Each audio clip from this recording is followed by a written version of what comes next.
ಇವತ್ತಿನ ನಮ್ಮ ಕಾಫಿ ಕಟ್ಟೆ ಕಾರ್ಯಕ್ರಮಕ್ಕೆ ಅತಿಥಿಗಳಾಗಿ ಬಂದಿರುವಂತಹ ವತ್ಸ ಸರ್ ಅವರು. ಸರ್ ತಮಗೆ ಸ್ವಾಗತ. ನಮ್ಮ ಮಂಡ್ಯ ರವಿ ಸರ್ ಅವರು ಸ್ವಾಗತ ಸರ್. ಪ್ರಕಾಶ್ ಚಂದ್ರ ಸರ್ ತಮಗೆ ಸ್ವಾಗತ.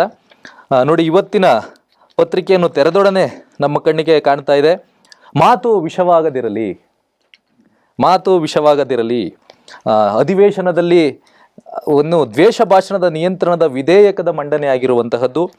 ಧರ್ಮ, ಜಾತಿ, ಜನಾಂಗ, ಸಮುದಾಯ ಅಥವಾ ಲಿಂಗ, ಸ್ಥಳ, ಭಾಷೆ ಯಾವುದರ ಒಂದು ದ್ವೇಷಗಳನ್ನು ಇಟ್ಟುಕೊಳ್ಳದೆ ಸಾರ್ವಜನಿಕವಾಗಿ ದ್ವೇಷ ಭಾಷಣಗಳನ್ನು ಮಾಡಿದರೆ ಅಂತಹವರಿಗೆ ಜೈಲು ಶಿಕ್ಷೆ ಅನ್ನೋ ಒಂದು ಮಂಡನೆಗಳಾಗಿದೆ.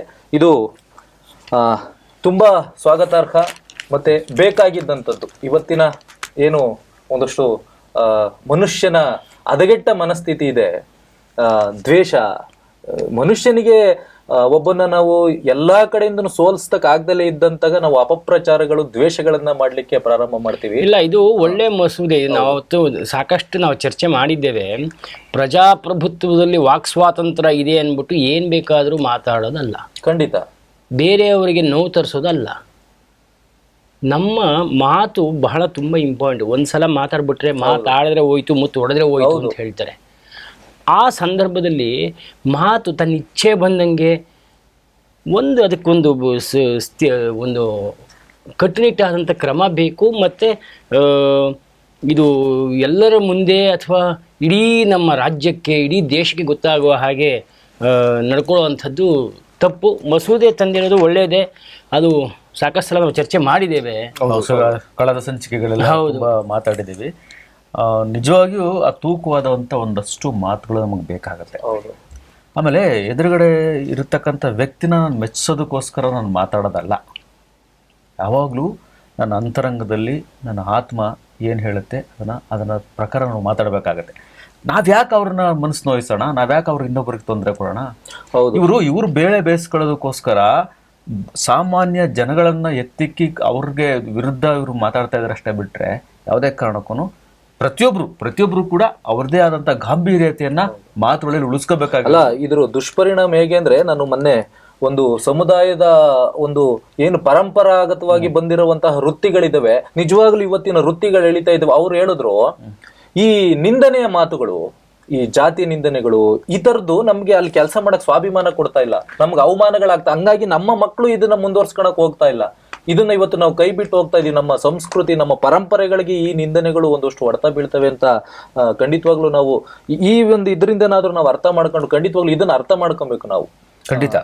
ಯಾವುದೇ ರೀತಿ ಒಬ್ಬ ನಮ್ಮ ಸ್ವಾರ್ಥಕ್ಕಾಗಿ, ನಮ್ಮ ಬೆಳವಣಿಗೆಗಾಗಿ ನಾವು ಒಂದಷ್ಟು ಮಾತಿನ ಆಯುಧಗಳನ್ನ ಪ್ರಯೋಗ ಮಾಡೋದು ಖಂಡಿತ ನಮ್ಮ ಕೆಲಸದಲ್ಲಿ, ನಮ್ಮ ಬದ್ಧತೆಯಲ್ಲಿ, ಶಿಸ್ತಿನಲ್ಲಿ ಮಾಡ್ಕೊಂಡು ಹೋಗಿ. ಮುಖ್ಯವಾಗಿ ಇದು ಆಕ್ಚುಲಿ ಇದೆಲ್ಲ ಬಂದಿದ್ದು ರಾಜಕಾರಣದವ್ರು ಮಾಡ್ತಿದ್ದು ಅವ್ರು ಬೇಳೆ ಬೇಯಿಸ್ಕೊಳ್ಳೋದಕ್ಕೋಸ್ಕರ ಸಾಮಾನ್ಯ ಜನಗಳಿಗೆ ಯಾವ ರೀತಿ ಮಾಡ್ತಿದ್ದಾರೆ ಅನ್ನೋದು ನಾನು ಅದನ್ನೇ ಸೂಕ್ಷ್ಮವಾಗಿ ಹೇಳಿದೆ. ಸಾಮಾನ್ಯ ಜನರು ಇದನ್ನ ಅರ್ಥ ಮಾಡ್ಕೊಬೇಕು. ರಾಜಕಾರಣದ ದ್ವೇಷ ಭಾಷಣಗಳಾದ್ರೆ ನಮ್ಮ ಸಾಮಾನ್ಯ ಜನದ್ದು ಜನಾಂಗೀಯವಾದದ್ದು ಅದು ಹೆಂಗೆ ಅಂದ್ರೆ, ಅಭಿಮಾನ ಅನ್ನೋದು ಒಂಥರ ಅಂಧಪತನ ಅಂತೀವಲ್ಲ, ಅಂಧಾಭಿಮಾನ.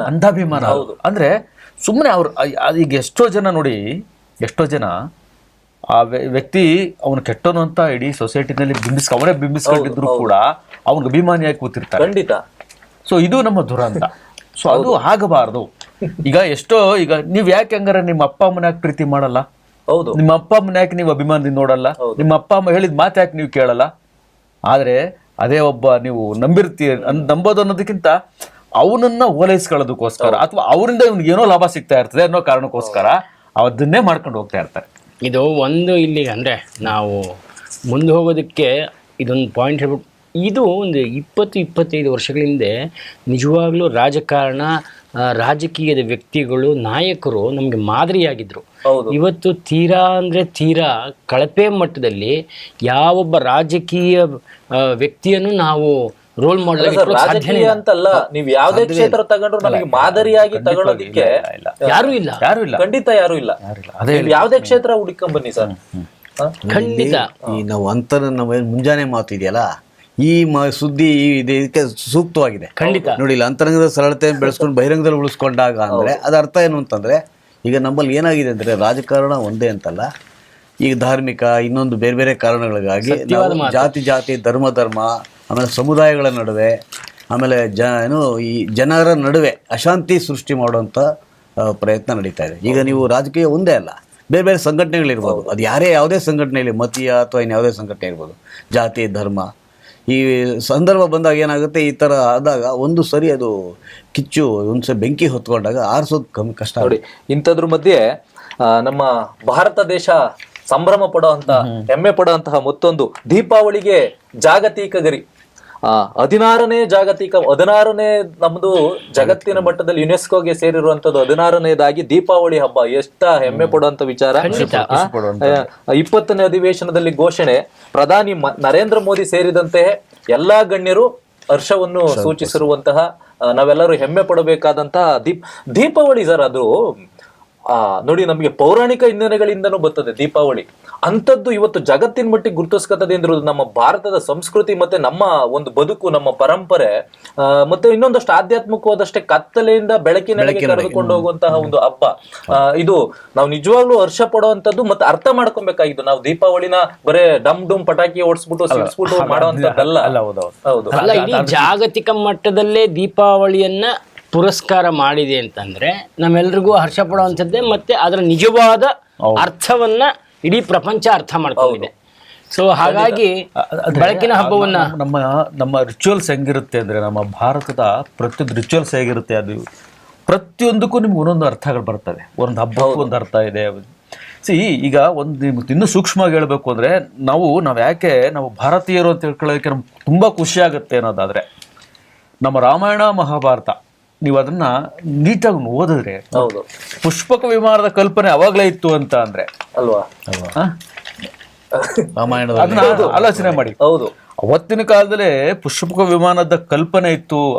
ಅಂದ್ರೆ ಅಲ್ಲಿ ರಾವಣ ಸೀತೆನ ಅಪಹರಣ ಮಾಡ್ಕೊಡೋದು ಅನ್ನೋದು ಉಲ್ಲೇಖ ಆಗಿದೆ ಅನ್ನೋದಾದ್ರೆ, ಅದನ್ನ ಬೇಸ್ ಇಟ್ಕೊಂಡೆ ಈ ವಿಮಾನನ ಇವತ್ತು ಅಭಿವೃದ್ಧಿ ಪಡಿಸಿರ್ತಕ್ಕಂಥದ್ದು, ಅಲ್ಲಿ ಬಂದಿರತಕ್ಕಂಥ ಹಾಗಾಗಿ ಈಗ ಬೆಳಕಿನ ಹಬ್ಬ ದೀಪಾವಳಿಗೆ ಬಂದಿರೋದು ನಿಜ ಖುಷಿ ವಿಚಾರಣೆ. ಆದರೆ ಒಂದಷ್ಟು ಅದಕ್ಕೆ ಸಂಬಂಧಪಟ್ಟಂತೆ ನಾವು ಖುಷಿ ಪಡ್ತೀವಿ. ನೀವು ಆಗಲೇ ಹೇಳಿದಾಗೆ ಪರಿಸರಕ್ಕೆ ಮಾರಕವಾಗುವಂತಹದ್ದನ್ನೆಲ್ಲ ನಾವು ಬಿಡಬೇಕಾಗುತ್ತೆ. ಹಸಿರು ದೀಪಾವಳಿ ಅಂತ ನಾವೇನು ಕರಿತೀವಿ, ಅದನ್ನ ಈಗ ದೀಪದಿಂದ ದೀಪ ಹಚ್ಚಿದ್ರೆ ಖುಷಿ ಪಡುವಂಥದ್ದು ಆ ಹಬ್ಬದ ಒಂದು ಅಲ್ಲ. ಇವತ್ತು ದೀಪಾವಳಿ ಜಗತ್ತಿಗೆ ಖಂಡಿತವಾಗಿ ಒಂದು ದೀಪ ಹಚ್ಚಿ ನಮ್ಮ ಭಾರತನ ಬೆಳಕುಗೊಳಿಸ್ತಾ ಇದೆ ಇದು. ಖಂಡಿತವಾಗಿ ಹೌದು. ವಿಶೇಷವಾಗಿ ಏನು ಅಂತಂದ್ರೆ, ಭಾರತದ ಮೂಲ ಇದು ಏನು ಅಂತಂದ್ರೆ ಪೌರಾಣಿಕ ಹಿನ್ನೆಲೆ ಇದು. ಅಂದ್ರೆ ಶ್ರೀಕೃಷ್ಣ ನರಕಾಸುರನ ಸಂಹರಿಸಿದಾಗ ಕತ್ತಲೆಯಿಂದ ಬೆಳಕಿನ, ಅಲ್ಲಿವರೆಗೂ ಅಂಧಕಾರ ಏನಿತ್ತು ಜಗತ್ತಿಗೆ, ಅದು ತೊಲಗಿ ಬೆಳಕು ಬಂತು. ಅದರ ವಿಜಯೋತ್ಸವದ ಹಿನ್ನೆಲೆಯಲ್ಲಿ ಈ ತರ ಮಾಡಿದ್ರು ಅಂತ ಒಂದಿದೆ. ನೋಡಿ, ಅದು ಹೇಗಿದೆ ಅಂತಂದ್ರೆ, ಭಾರತ ಒಂದೇ ಅಲ್ಲ, ಭಾರತೀಯರು ಎಲ್ಲೆಲ್ಲಿ ಇದ್ದಾರೆ ಅಲ್ಲಿ ತುಂಬಾ ಅದ್ದೂರಿಯಾಗಿ ಮಾಡ್ತಿದ್ದಾರೆ. ಈವನ್ ಅಮೆರಿಕ ವೈಟ್ ಹೌಸ್ ಅಲ್ಲಿ ಶ್ವೇತಭವನ ಕಳೆದ ಬಾರಿ ಮಾಡ್ತಾರೆ, ಪ್ರತಿ ವರ್ಷ ಮಾಡ್ತಾರೆ. ಅಲ್ಲೂ ಕೂಡ ಆಚರಣೆ ಮಾಡ್ತಾರೆ.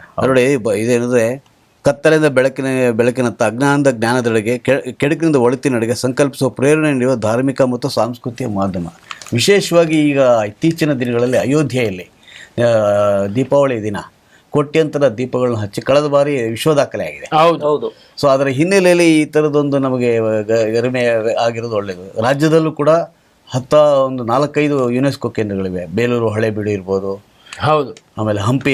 ಹೌದೌದು, ಇದೆಲ್ಲ ಯುನೆಸ್ಕೋ ಇದೆ. ಯುನೆಸ್ಕೋ ಅಂತ ಹೇಳಿದ್ರೆ ಹೇಗಂತಂದ್ರೆ, ಈ ದೇಶ ವಿದೇಶಗಳಲ್ಲಿ ಅದು ಜಾಗತಿಕ ಮನ್ನಣೆ. ಆಮೇಲೆ ಎಲ್ಲಾ ದೇಶದ ಪ್ರವಾಸಿಗರಲ್ಲಿ ಬರ್ತಾರೆ, ಏನು ವಿಶೇಷ ಇದೆ ಅದರಲ್ಲಿ ಅಂತ. ಈಗ ಖಜುರಾಹೋ ಇರ್ಬೋದು, ಇದು ಪಟ್ಟದಕಲ್ಲು, ಬಾದಾಮಿ, ಐಹೊಳೆ, ಹಂಪಿ, ಇವೆಲ್ಲ ಇಷ್ಟು ಅದ್ಭುತ ಶ್ರೀಮಂತ ಶಿಲ್ಪಕಲೆಗಳಿಗೆ ತವರು. ಅದನ್ನ ಜಾಗತಿಕ ಲೆವೆಲ್ ಅಲ್ಲಿ ಇದು ಬಹಳ ಇದಾಗುತ್ತೆ. ಖುಷಿ ಕೊಡುವಂತ ವಿಚಾರ. ಹೌದು, ಅಂದ್ರೆ ಇಡೀ ಜಗತ್ತಿಗೆ ನಮ್ಮ ಈ ಏನು ನಮ್ಮ ಒಂದು ಧರ್ಮದಲ್ಲಿ ಆಚರಿಸುವಂತ ಹಬ್ಬ ಇದೆ, ಇದರ ಬಗ್ಗೆ ಅವರು ಸ್ಟಡಿ ಮಾಡೋಂತ ಒಂದು ಅವಕಾಶ ಕೊಟ್ಟಿರುವಂತದ್ದು.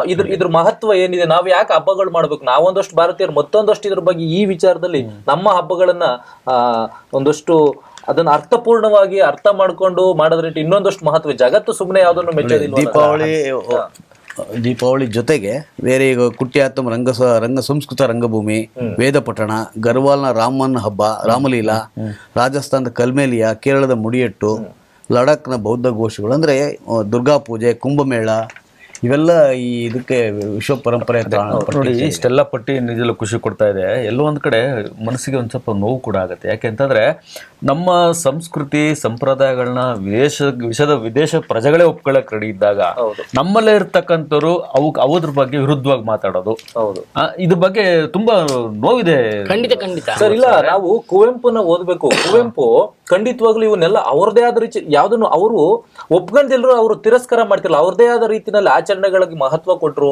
ಅದನ್ನ ಅವ್ರ ಮನೆಗಳಲ್ಲಿ ವಿಶ್ವಮಾನ ಅಂದ್ರೆ ಯಾವ್ದನ್ನು ನೀವು ತಿರಸ್ಕಾರ ಮಾಡ್ಲಿಕ್ಕೆ ನಿಮ್ಗೆ ಅದ್ರ ಬಗ್ಗೆ ಎಷ್ಟು ಅಧ್ಯಯನ ಇದೆ, ಅದ್ರ ಬಗ್ಗೆ ಆಳ ಇದೆ. ಯಾರು ಓದದೇ ಇರತಕ್ಕಂಥವ್ರು ಒಂದಷ್ಟು ವಿಚಾರಗಳನ್ನ ತಲೆಯಲ್ಲಿ ಹಾಕೊಂಡ್ಬಿಟ್ಟು ಅದನ್ನೇ ದೊಡ್ಡದು ಮಾಡ್ತಾರೆ. ಇದನ್ನು ವಿರೋಧಿಸಂತರು ನೀವು ಕುವೆಂಪು ಅಂತವ್ರ ವಿಚಾರಗಳನ್ನ ಅರ್ಥ ಮಾಡ್ಕೊಂಡಾಗ ಖಂಡಿತವಾಗ್ಲೂ ಇದು ನಮ್ಗೆ ಯಾಕೆ ಮಹತ್ವ, ಇದು ಅವರು ಪಾಲಿಸಿದ ಆದರ್ಶಗಳು ಬೇರೆ ಇದ್ರು ಇವನ್ ಯಾವ್ದನ್ನು ಬಿಟ್ಟಿರ್ಲಿಲ್ಲ ನೋಡಿ. ಖಂಡಿತವಾಗಿಯೂ. ಆಮೇಲೆ ವಿಶೇಷವಾಗಿ ದೀಪಾವಳಿನ ಏಕಾನಕ್ಕೆ ಅಚಾನಕ ಸೇರಿಸಲ್ಲ. 2023 ಒಂದು ಪಟ್ಟಿಗೆ ಅಂತ ಪರಿಶೀಲನಾ ಪಟ್ಟಿಗೆ ಅಂತ ಸೇರಿಸ್ತಾರೆ. ಆಮೇಲೆ ಅದ್ರ ಬಗ್ಗೆ ಸಾಧಕ ಬಾಧಕ ಹಿನ್ನೆಲೆ ಆಮೇಲೆ ಅಭಿಪ್ರಾಯಗಳೆಲ್ಲ ತಗೊಂಡು ಈಗ ನಿನ್ನೆ ಪ್ರಕಟ ಮಾಡಿದ್ದಾರೆ ನೋಡಿ. ನಿನ್ನೆ 20ನೇ ಅಧಿವೇಶನ ಆಯ್ತಂಥದ್ದು ಯುನೆಸ್ಕೋದು. ಅದರಲ್ಲಿ ಅವ್ರು ಯಾವ ಥರ ಪ್ರಕಟಣೆ ಮಾಡಿದ್ರು ಅಂದರೆ ಜೈ ಹಿಂದ್ ಅಂತ ಹೇಳಿದ್ರೆ ಒಂದೇ ಮಾತ್ರ ಭಾರತ್ ಮಾತೃ ಜೈ ಘೋಷಣೆ ಹೇಳಿ ಈ ದೀಪಾವಳಿನ ನಾವು ಸೇರಿಸಿದೀವಿ. ಖುಷಿ ಕೊಡುವಂತ ಸಂಗತಿ ಅಂತಂದ್ರೆ ಇನ್ನ ಖುಷಿ ಕೊಡುವಂತ ವಿಚಾರ. ನೋಡಿ ಸರ್, ನಾವ್ ಈ ತರ ಒಂದಷ್ಟು ಸಂಭ್ರಮ ಪಟ್ಟು ಸಂತೋಷ ಪಟ್ಟು ನಮ್ಮ ಭಾರತ ಜಗತ್ತಿನಾದ್ಯಂತ ಬೆಳೀತಾ ಇದೆ. ಒಂದಷ್ಟು ನಮ್ಮ ಆಚಾರ ವಿಚಾರಗಳಿಗೆ ಒಂದಷ್ಟು ಮಹತ್ವ ಸಿಗ್ತಾ ಇದೆ ಒಂದಾದ್ರೆ ನೋಡಿ, ಇಲ್ಲಿ ತಿರುಮಲದಲ್ಲಿ ರೇಷ್ಮೆ ಶಲ್ಯ ಹಗರಣ ಬೆಳಕಿಗೆ ಬಂದಿದೆ. ನಾವು ಲಡ್ಡುನಲ್ಲಿ ತುಪ್ಪ ಕಲಬೆರಕೆ ತುಪ್ಪ ಬೆಳೆಸಿ ಅದೊಂದಷ್ಟು ಆದ್ರೆ ಈಗ ನೋಡಿ ಏನು ನಾವೆಲ್ಲ ಇವತ್ತಿನ ಕಲಿಯುಗದ ದೈವ ವಿಷ್ಣು ಅವತಾರವೆತ್ತಿ ನಿಂತಿರುವಂತದ್ದು ತಿರುಪತಿ ಶ್ರೀನಿವಾಸ ದೇವ ಅಂತ ಸುಮಾರು ಲಕ್ಷಾಂತರ ಭಕ್ತರಿದ್ದಾರೆ. ದೇಶ ವಿದೇಶಗಳಿಂದ ಅಲ್ಲಿಗೆ ಬಂದಿದ್ದಾರೆ. ನಮ್ಮ ವಿಜ್ಞಾನಿಗಳು ಸಹ ಬಂದಿದ್ದಾರೆ. ಅಂತಹ ಒಂದು ಶಕ್ತಿ ಉಳ್ಳಂತಹ ದೇವರಿಗೆ ಇದು ರೇಷ್ಮೆ ಬಟ್ಟೆಗಳನ್ನ ರೇಷ್ಮೆ ಶಾಲ್ಗಳನ್ನ ಅಂದ್ರೆ ದೇವರಿಗೆ ಅತಿಥಿ ಗಣ್ಯರು ಬಂದಾಗ ಅವ್ರಿಗೆ ಸನ್ಮಾನ ಮಾಡೋದು ಅಥವಾ ದೇವರ ಆಶೀರ್ವಾದ ಇರ್ಲಿ ಅನ್ನೋ ಕಾರಣಕ್ಕೋಸ್ಕರ ಇದನ್ನ ತಗೊಬಂದಿದ್ದು ರೇಷ್ಮೆ. ಇದನ್ನು ನಮ್ ದುರಂತ ಅಂದ್ರೆ ಇದನ್ನ ಸಪ್ಲೈ ಮಾಡ್ತಾ ಇದ್ದು ಬೆಂಗಳೂರು ಸಿಲ್ಕ್ ಬೋರ್ಡ್ ನಿಂದ. ಹೌದು, ಇದು ಅಕ್ರಮ ಆಗಿದೆ. ಅಂದ್ರೆ ಪಾಲಿಸ್ಟರ್ ನ ಇವರು ರೇಷ್ಮೆ ಅಂತೇಳಿ ಸಪ್ಲೈ ಮಾಡಿದ್ದಾರೆ. ನಿಜಕ್ಕೂ ಇದು ದುರಂತ. ಹೌದು, ಯಾರೇ ಆಗಿರ್ಲಿ ಇದರ ಹಿನ್ನೆಲೆ ತುಂಬಾ ತುಂಬಾ ಅದೇನೋ 55 ಕೋಟಿ ವಂಚನೆ ಆಗಿದೆ ಅಂತೇಳಿ ಇದನ್ನ ಈಗ ತನಿಖೆಗೆ ಇಟ್ಟಿದ್ದಾರೆ. ಇದು ಮಧ್ಯವರ್ತಿಗಳ ಕೈವಾಡ ಇರ್ಬೋದು. ಯಾಕಂದ್ರೆ ಬೆಂಗಳೂರು ಏನ್ ನಮ್ಮ ಕಂಪನಿಯಿಂದ ಪೂರೈಕೆ ಆಗಿರುತ್ತೆ. ಇದ್ರ ಮಧ್ಯದಲ್ಲಿ ಅವ್ರೇನಾದ್ರು ರಿಪ್ಲೇಸ್ ಮಾಡ್ಬಿಡ್ತಾರೆ. ಖಂಡಿತವಾಗಿಯೂ ತನಿಖೆಯಿಂದನೇ ನಾವು ಇದ್ರ ಬಗ್ಗೆ ನಾವೇ ಜಾಸ್ತಿ ಚರ್ಚೆ ಮಾಡ್ಲಿಕ್ಕೆ ಆಗೋದಿಲ್ಲ. ಇದೆಲ್ಲ ತನಿಖೆ ಆಗಿ ಇದು ಸುಮ್ಮನೆ ಈಗ ಜಸ್ಟ್ ಇದು ಮುಂದೆ ಈಗ ಬಂದಿದೆ ಅಷ್ಟೇ. ಇದು ತನಿಖೆ ಆಗ್ಬೇಕಾಗತ್ತೆ. ಯಾರು ತಪ್ಪಿತಸ್ಥರು ಅಂತನ ಅದು ಈಚೆ ಬಂದ್ಮೇಲೆ ನಾವು ಅದ್ರ ಬಗ್ಗೆ ಇನ್ನೊಂದಷ್ಟು ಮಾತಾಡ್ಲಿಕ್ಕೆ ಸಾಧ್ಯತೆಗಳಾಗುತ್ತೆ. ಸಾರ್ವಜನಿಕರನ್ನ ಯಾವ್ಯಾವ ರೂಪದಲ್ಲಿ ಲೂಟಿ ಆಗತ್ತೆ, ದಾರಿಗಳು ಹುಡುಕುತ್ತಾರೆ ಅನ್ನೋದೇ. ಆಮೇಲೆ ನಾವು ತುಂಬಾ ದಿನಗಳಿಂದ ಒಂದಷ್ಟು ಚರ್ಚೆನ ಮಾಡ್ಕೊಂಡು ಹೋಗ್ತೇನೆ ಇದೀವಿ, ಎಸ್ಪೆಷಲಿ ಡ್ರಗ್ಸ್. ಹೌದು. ಸೊ ಇವತ್ತು ಒಂದು ಶಾಕಿಂಗ್ ನ್ಯೂಸ್ ಏನಂತ ಅಂದ್ರೆ 10 ಸಿಟಿಗಳಲ್ಲಿ ಇವತ್ತು ಇದನ್ನ ಏನು ಸಂಶೋಧನೆ ಮಾಡಿದ್ದಾರೆ, ಸರ್ವೆ ಮಾಡಿದ್ದಾರೆ. ಅದರಲ್ಲಿ ತುಂಬಾ ನೋವಿನ ಸಂಗತಿ ಅಂದ್ರೆ 14 ವರ್ಷದ ಒಳಗಿನ ಮಕ್ಕಳು ತುಂಬಾ ಇದ್ದಾರೆ ಈ ಡ್ರಗ್ಸ್ ನ ಸೇವನೆ ಮಾಡತಕ್ಕಂತ ಪಟ್ಟಿನಲ್ಲಿ. ಸೊ ಇವ್ರೇನ್ ಮಾಡಿದ್ದಾರೆ, 5920 ವಿದ್ಯಾರ್ಥಿಗಳ ಸಮೀಕ್ಷೆ ಮಾಡಿದ್ದಾರೆ. ಬೆಂಗಳೂರು ಸೇರಿದಂತೆ 10 ನಗರಗಳಲ್ಲಿ 15.1% ವಿದ್ಯಾರ್ಥಿಗಳು ಜೀವನ ಅವ್ರ ಇಂಟರ್ವ್ಯೂ ಮಾಡಿ ಅವ್ರು ಹೇಳ್ತಾ ಇರತ್ತೆ, ನಾನು ಒಂದ್ಸಲ ಟೆಸ್ಟ್ ಮಾಡಿದ್ದೀನಿ, ನಾನು ಒಂದ್ಸಲ ತಗೊಂಡಿದ್ದೀನಿ. ಇದು ಎಷ್ಟು ಆತಂಕದ ಒಂದು ಸುದ್ದಿ ಅಂತ ಅಂದ್ರೆ. ಆಮೇಲೆ ಈ ಜೊತೆಗೆ ಈ ಡ್ರಗ್ಸ್ ಸಪ್ಲೈಯರ್ಸ್ಗೆ ಈ ಮಹಿಳೆಯರನ್ನೇ ಜಾಸ್ತಿ ಉಪಯೋಗಿಸ್ಕೊಂತ ಇದ್ದಾರೆ. ಕಾರಣ ತನಗೆ ಅವ್ರನ್ನ ಯಾವ ಅನುಮಾನ ಸಂಶಯ ಬರೋದಿಲ್ಲ ಅನ್ನೋ ಕಾರಣಕ್ಕೆ. ಆಮೇಲೆ ಅದ್ರಲ್ಲಿ ಹೆಚ್ಚಾಗಿ ಕರ್ನಾಟಕದಲ್ಲಿ ಇದುವರೆಗೆ ಏನು ಬಂಧಿತರಾಗಿದ್ದಾರೆ ಅದ್ರ ಹೆಚ್ಚಾಗಿ ಬಂಧಿತರಾಗಿರ್ತಕ್ಕಂಥ ಆಫ್ರಿಕಾ ಖಂಡದ ಸ್ತ್ರೀಯರೇ. ಅದ್ರ ಜೊತೆಗೆ ನೈಜೀರಿಯಾದವರು, ಉಗಾಂಡಾದವರು, ಘಾನಾ, ತಾಂಜೇನಿಯಾ, ರುವಾಂಡಾ, ಸುಡಾನ್. ನೆನ್ನೆ ಕೂಡ ಈ ಚರ್ಚೆನ ನಾನು ಶ್ರೀನಿವಾಸ ಸರ್ ಮಾತಾಡ್ತಾ ಇದ್ವಿ. ಯಾಕೆ ಒಂದು ಬಿಗಿಯಾದ ಒಂದು ಕಾನೂನನ್ನ ನಾವು ಮಾಡ್ತಾ ಇಲ್ಲ? ಇದು ನೋಡಿ ನಮ್ಮ ಕಣ್ಮುಂದೆ ನಡೀತಾ ಇರತಕ್ಕಂತ ಒಂದು ದೊಡ್ಡ ದಂಧೆ. ಹೌದು, ಇದಕ್ಕೆ ಪ್ರತಿ ದಿವಸ ಎಲ್ಲಾ ಪ್ರಮುಖ ಪತ್ರಿಕೆಗಳಲ್ಲಿ, ಕನ್ನಡಪ್ರಭದಲ್ಲಿದೆ. ಏನಂತಂದ್ರೆ ಇದನ್ನ ಯಾಕೆ ಇಷ್ಟು ಸೀರಿಯಸ್ ಆಗಿ ಇವರು ಬರೀತಾ ಇದ್ರು ಕೂಡ ಸರ್ಕಾರ ಇದ್ರ ಬಗ್ಗೆ ಒಂದೇ ಒಂದು ಚಕಾರ ಎತ್ತುತ್ತಾ ಇಲ್ಲ. ಬಹುಶಃ ಇದು ಪತ್ರಿಕೆಗಳು ಬಹುಶಃ ಅದು ನಿರಂತರವಾಗಿ ಪ್ರಕಟ ಮಾಡ್ತಾರೆ. ಯಾವ್ದಕ್ಕೆ ಕಾರಣ ಅಂದ್ರೆ ಈಗ ವರ್ಷಾಚರಣೆ ಬರ್ತಾ ಇದೆ, ಈ ಹಿನ್ನೆಲೆಯಲ್ಲಿ ಪೊಲೀಸರು ಎಚ್ಚೆತ್ತುಕೊಳ್ಳಿ ಅಂತೇಳಿ ಇದೊಂದು ರೀತಿ ಎಚ್ಚರಿಕೆ ಗಂಟೆ ಇದು. ಅಲ್ಲ ಸರ್, ಇದು ನೋಡಿ 14 ವರ್ಷದ ಒಳಗಡೆ ಮಕ್ಕಳು ಇದೆಯಲ್ಲ, ಇಲ್ಲಿ ಪೋಷಕರು ಏನ್ ಮಾಡ್ತಿದಾರೆ, ಅವ್ರ ಮಕ್ಕಳನ್ನ ನಿಗಾ ಮಾಡುವಂತ ಒಂದಷ್ಟು ಪೋಷಕರು ಇದು ಅದು ಪೂರೈಕೆ ಜಾಲ ಯಾವ ಮಟ್ಟಕ್ಕೆ ಆಳವಾಗಿದೆ ಅಂತ, ಅಲ್ಲಿ ಪ್ರಭಾವವಾಗಿದೆ ಅಂತ. ಈಗ ನಾವು ನನ್ನೇನು ಹೇಳಿದ ಹಾಗೆ ಇದೆಲ್ಲ ಒಂದಷ್ಟು ಹೈಯರ್ ಫ್ಯಾಮಿಲಿ ಬರ್ತಕ್ಕಂಥ ಮಕ್ಕಳಿಗೆ ಸಮಸ್ಯೆಗಳು ಜಾಸ್ತಿ ಆಗತಕ್ಕಂಥ ಇದು. ಅವರು ಮಕ್ಕಳಿಗೆ ಸಮಯ ಕೊಡೋಷ್ಟು ಅವ್ರಿಗೆ ಸಮಯ ಇರಲ್ಲ, ಮಕ್ಳ ಜೊತೆ ಸಮಯ ಕೊಡೋಷ್ಟು ಅವ್ರಿಗೆ ಸಮಯ ಇರಲ್ಲ. ಏನ್ ಬೇಕು ಅದು ಏನು ಅವರ ಸೆಕ್ರೆಟರಿ ಮುಖಾಂತರನೋ ಅಥವಾ ಅವ್ರ ಅಸಿಸ್ಟೆಂಟ್ ಮುಖಾಂತರನೋ ಆ ಮಗುನ ನಿನ್ಗೇನ್ ಬೇಕು, ಫೀಸ್ ಏನು, ನಿಮ್ಗೆ ಪ್ಯಾಕೆಟ್ ಮನಿ ಎಷ್ಟು ಬೇಕು ಅಂತ ಆ ಸಂಸ್ಕೃತಿನೇ ಬೆಳೆಸ್ತಾ ಇರ್ತಕ್ಕಂಥವ್ರು ಅವರ ನೋಡಿ ಸಣ್ಣ ಸಣ್ಣ ಜೊತೆಲಿರ್ತಕ್ಕಂಥ ಮಕ್ಕಳುಗಳು ಕೂಡ ಇದನ್ನ ಅಭ್ಯಾಸ ಮಾಡ್ತಾ ಇದ್ದಾರೆ. ಒಂದು ಶಿಕ್ಷಣ ಸಂಸ್ಥೆ ಅಂದ್ರೆ ಎಲ್ಲಾ ಸ್ತರದ ಮಕ್ಕಳುಗಳು ಓದ್ತಾ ಇರ್ತಾರೆ. ಅಲ್ಲಿ ಏನಾಗ್ತದೆ, ನೀನು ಉಳ್ಳವಳು ಯಾರೋ ಒಬ್ಬ ನೀನು ಅದಕ್ಕೆ ಖರ್ಚಿಕ್ ಮಾಡ್ತಾ ಇದ್ರೆ ಅವನ ಜೊತೆಲಿ ಯಾರೋ ಒಬ್ಬ ಬಡವನ್ ಮಗ ಬಂದಿರ್ತಾನೆ, ಹೌದು, ಯಾರೋ ಒಬ್ಬ ಮಧ್ಯಮ ಕುಟುಂಬದವನ್ ಬಂದಿರ್ತಾನೆ. ಅವ್ರ ಮಕ್ಕಳ ಪರಿಸ್ಥಿತಿ ಏನ್ ಸರ್? ಅದೇ ನಾವು ಒಂದು ಕೋತಿನ ವನ ಎಲ್ಲ ಕೆಡ್ತು ಅಂತೀವಲ್ಲ, ಅದೇ ತರ ಆಗ್ತಾ ಇರುತ್ತೆ. ಆಮೇಲೆ ಇಲ್ಲಿ ಏನಾಗುತ್ತಂದ್ರೆ ಬಡ ಮಧ್ಯಮ ಮಕ್ಕಳು ಸುಲಭವಾಗಿ ಸಿಗೋದಿಲ್ಲ. ಈ ಹೈಫೈ ಶ್ರೀಮಂತರ ಮಕ್ಕಳು ಬಹಳ ಬೇಗ ಅವ್ರ ಹತ್ರ ಪಾಕೆಟ್ ಮನಿ ಬೇಕಾದಷ್ಟು ಇರುತ್ತೆ, ಸ್ವತಂತ್ರ ನಿರ್ಣಯ ತಗೊಂಡ್ಬಿಡ್ತಾರೆ. ಮೇ ಬಿ ಅವರೆಲ್ಲ ಅಣ್ಣ ತಮ್ಮಂದ್ರು, ಇನ್ನು ಅವರು ಯಾರು ಅವ್ರು ಕರ್ಕೊಂಡು ಹೋಗಿ ನಿರ್ವಹಣೆ ಮಾಡೋರು ಇರ್ತಾರಲ್ಲ, ಅವರು ಕೂಡ ಇದಕ್ಕೆ ಪೂರಕವಾಗಿ ಕೆಲಸ ಮಾಡ್ತಿದ್ದಿರ್ಬೋದು. ಅಂದ್ರೆ ಇದು ಈ ಪೆಡ್ಲರ್ಗಳು ಯಾವ ಮಟ್ಟಕ್ಕೆ ಪೂರೈಕೆದಾರರು ಎಷ್ಟು ಆಳವಾಗಿ ಬೇರೂರಿದ್ದಾರೆ, ಸಣ್ಣ ಮಕ್ಕಳನ್ನು ತಲುಪ್ತಾರೆ ಅಂತ. ದಯವಿಟ್ಟು ಇದ್ರ ಬಗ್ಗೆ ನಾವು ತುಂಬಾ ಕಳಕಳಿಯಿಂದ ನಾವು ಮನವಿ ಮಾಡ್ತಾ ಇದೀವಿ. ಖಂಡಿತ ಗೃಹ ಇಲಾಖೆ ಇದ್ರ ಮೇಲೆ ಹೆಚ್ಚು ಕೆಲಸ ಸೀರಿಯಸ್ ಆಗಿ, ತುಂಬಾ ಸೀರಿಯಸ್ ಆಗಿ ಇದ್ರ ಬಗ್ಗೆ ಪೋಷಕರು ಮಕ್ಕಳ ಮೇಲೆ ಕಣ್ಗಾವಲು ಇಡೋದು ತುಂಬಾ ಒಳ್ಳೇದು. ಸರಿಲ್ಲ, ಮೊನ್ನೆ ಬಂದು ಅತಿಥಿ ನಮ್ಗೆ ಹೇಳ್ತಾ ಇದ್ರು ಇದನ್ನ, ಇದು ಯಾವ ರೀತಿ ನಮ್ಮಲ್ಲಿ ಪೂರೈಕೆ, ನಾವು ಓದ್ತಾ ಇದೀವಿ ಟನ್ ಗಟ್ಲೆ ನಮ್ಗೆ ಸೀಸ್ ಆಗ್ತಾ ಇದೆ ನೋಡೋದು. ಮತ್ತೆ ಇದು ರಾ ಮೆಟೀರಿಯಲ್ಗಳು ಬೇರೆ ರೂಪದಲ್ಲಿ ಬಂದು ಇಲ್ಲಿ ಬಂದು ಅದು ಡ್ರಗ್ಸ್ ಆಗಿ ಕನ್ವರ್ಟ್ ಆಗುವಂತದ್ದು. ಸರ್, ಎಷ್ಟೋ ಅದು ಒಂದು ಅದ್ರದ್ದೊಂದು ಜಾಲನೆ ಮಾಡ್ಕೊಂಡಿದ್ರೆ ಅದು ಪೊಲೀಸ್ನವ್ರಿಗೆ ಅದು ತಿಳಿತಾ ಇಲ್ವಾ, ಅಥವಾ ತಿಳಿದು ಏನಾದ್ರು ಸುಮ್ಮನೆ ಅವರು ಯಾವ್ದೋ ಒಂದಕ್ಕೆ ಸಿಲುಕೊಂಡು ಸುಮ್ಮನೆ ಇದಾರೆ ಗೊತ್ತಿಲ್ಲ. ಇಷ್ಟೊಂದು ಅವ್ಯವಹಾರಗಳು ಪತ್ರಿಕೆಗೆ ಗೊತ್ತಾಗ್ತಾ ಇದೆ ಅಂದ್ರೆ ಪೊಲೀಸಿಗೆ ಗೊತ್ತಾಗ್ತಾ ಇಲ್ವಾ ಸರ್? ಇದು ಏನಂದ್ರೆ ಪೂರೈಕೆದಾರರು, ಈ ಮಾರಾಟಗಾರರು, ಪೊಲೀಸರು ಎಲ್ಲವೂ ಒಳಗಿಂದೊಳಗೆ ಶಾಮೀಲಾಗದೇ ಇದ್ರೆ ಇಷ್ಟು ಸರಾಗವಾಗಿ ಆಗೋದಿಲ್ಲ. ಖಂಡಿತ ಇದರಲ್ಲೂ ಕೂಡ ಬಹಳಷ್ಟು ಹಣ ಇದು ಬಹಳ ಕೆಲಸ ಮಾಡುತ್ತೆ. ಅದೇ ನಾವು ಹೇಳಿದಾಗೆ ಈ ಪೊಲೀಸರಲ್ಲೂ ಕೂಡ ಪ್ರಾಮಾಣಿಕವಾಗಿ ಅಪ್ರಾಮಾಣಿಕವಾಗಿ ಕೆಲಸ ಮಾಡೋವಂಥವ್ರು ಸಿಗ್ತಾರೆ. ಸೊ ಅದರಿಂದ ಇದು ಬೆಳೀಲಿಕ್ಕೆ ಸಾಧ್ಯ ಆಗ್ತಿದೆ. ಅದಕ್ಕೆ ನಾನು ಹೇಳಿದಾಗೆ ಗೃಹ ಇಲಾಖೆ ಇದಕ್ಕೆ ಕ್ರಮ ತಗೊಂಡು, ಕಟ್ಟುನಿಟ್ಟಾದ ಕ್ರಮ ತಗೊಂಡು ಇದನ್ನ ನಿರ್ಬಂಧಿಸಬೇಕು. ಸ್ಟ್ರಿಕ್ಟ್ ಆಗಿ ನಿರ್ಬಂಧ, ಸಾಗಣೆ ಪೂರೈಕೆ ತಡೆದ್ರೆ ಸಾಕು, ಉಳಿದಂತೆ ಯಾವುದು ಸಿಗಲ್ಲ. ಬೆಳ್ಳಿ ಬೆಲೆ ಒಂದೇ ದಿನ 11,500ಕ್ಕೆ ಏರಿಕೆ ಆಗಿದೆ. ಇದೊಂದು ಸಣ್ಣ ಮಾಹಿತಿ ಕೊಟ್ಟಿದ್ದಾರೆ ಪ್ರಜಾವಾಣಿನಲ್ಲಿ. ಸಾಮಾನ್ಯರಿಗೆ ಆಘಾತ ಸಂಗತಿ. ಬೆಳ್ಳಿ ಒಂದೇ ದಿನ 11,500 ಅಂದ್ರೆ ಏನೇ ಆದ್ರೂ ಆ ಲೋಹದ ಮೇಲಿರೋ ವ್ಯಾಮೋಹ ಯಾವತ್ತೂ ಕಡಿಮೆ ಆಗಲ್ಲ.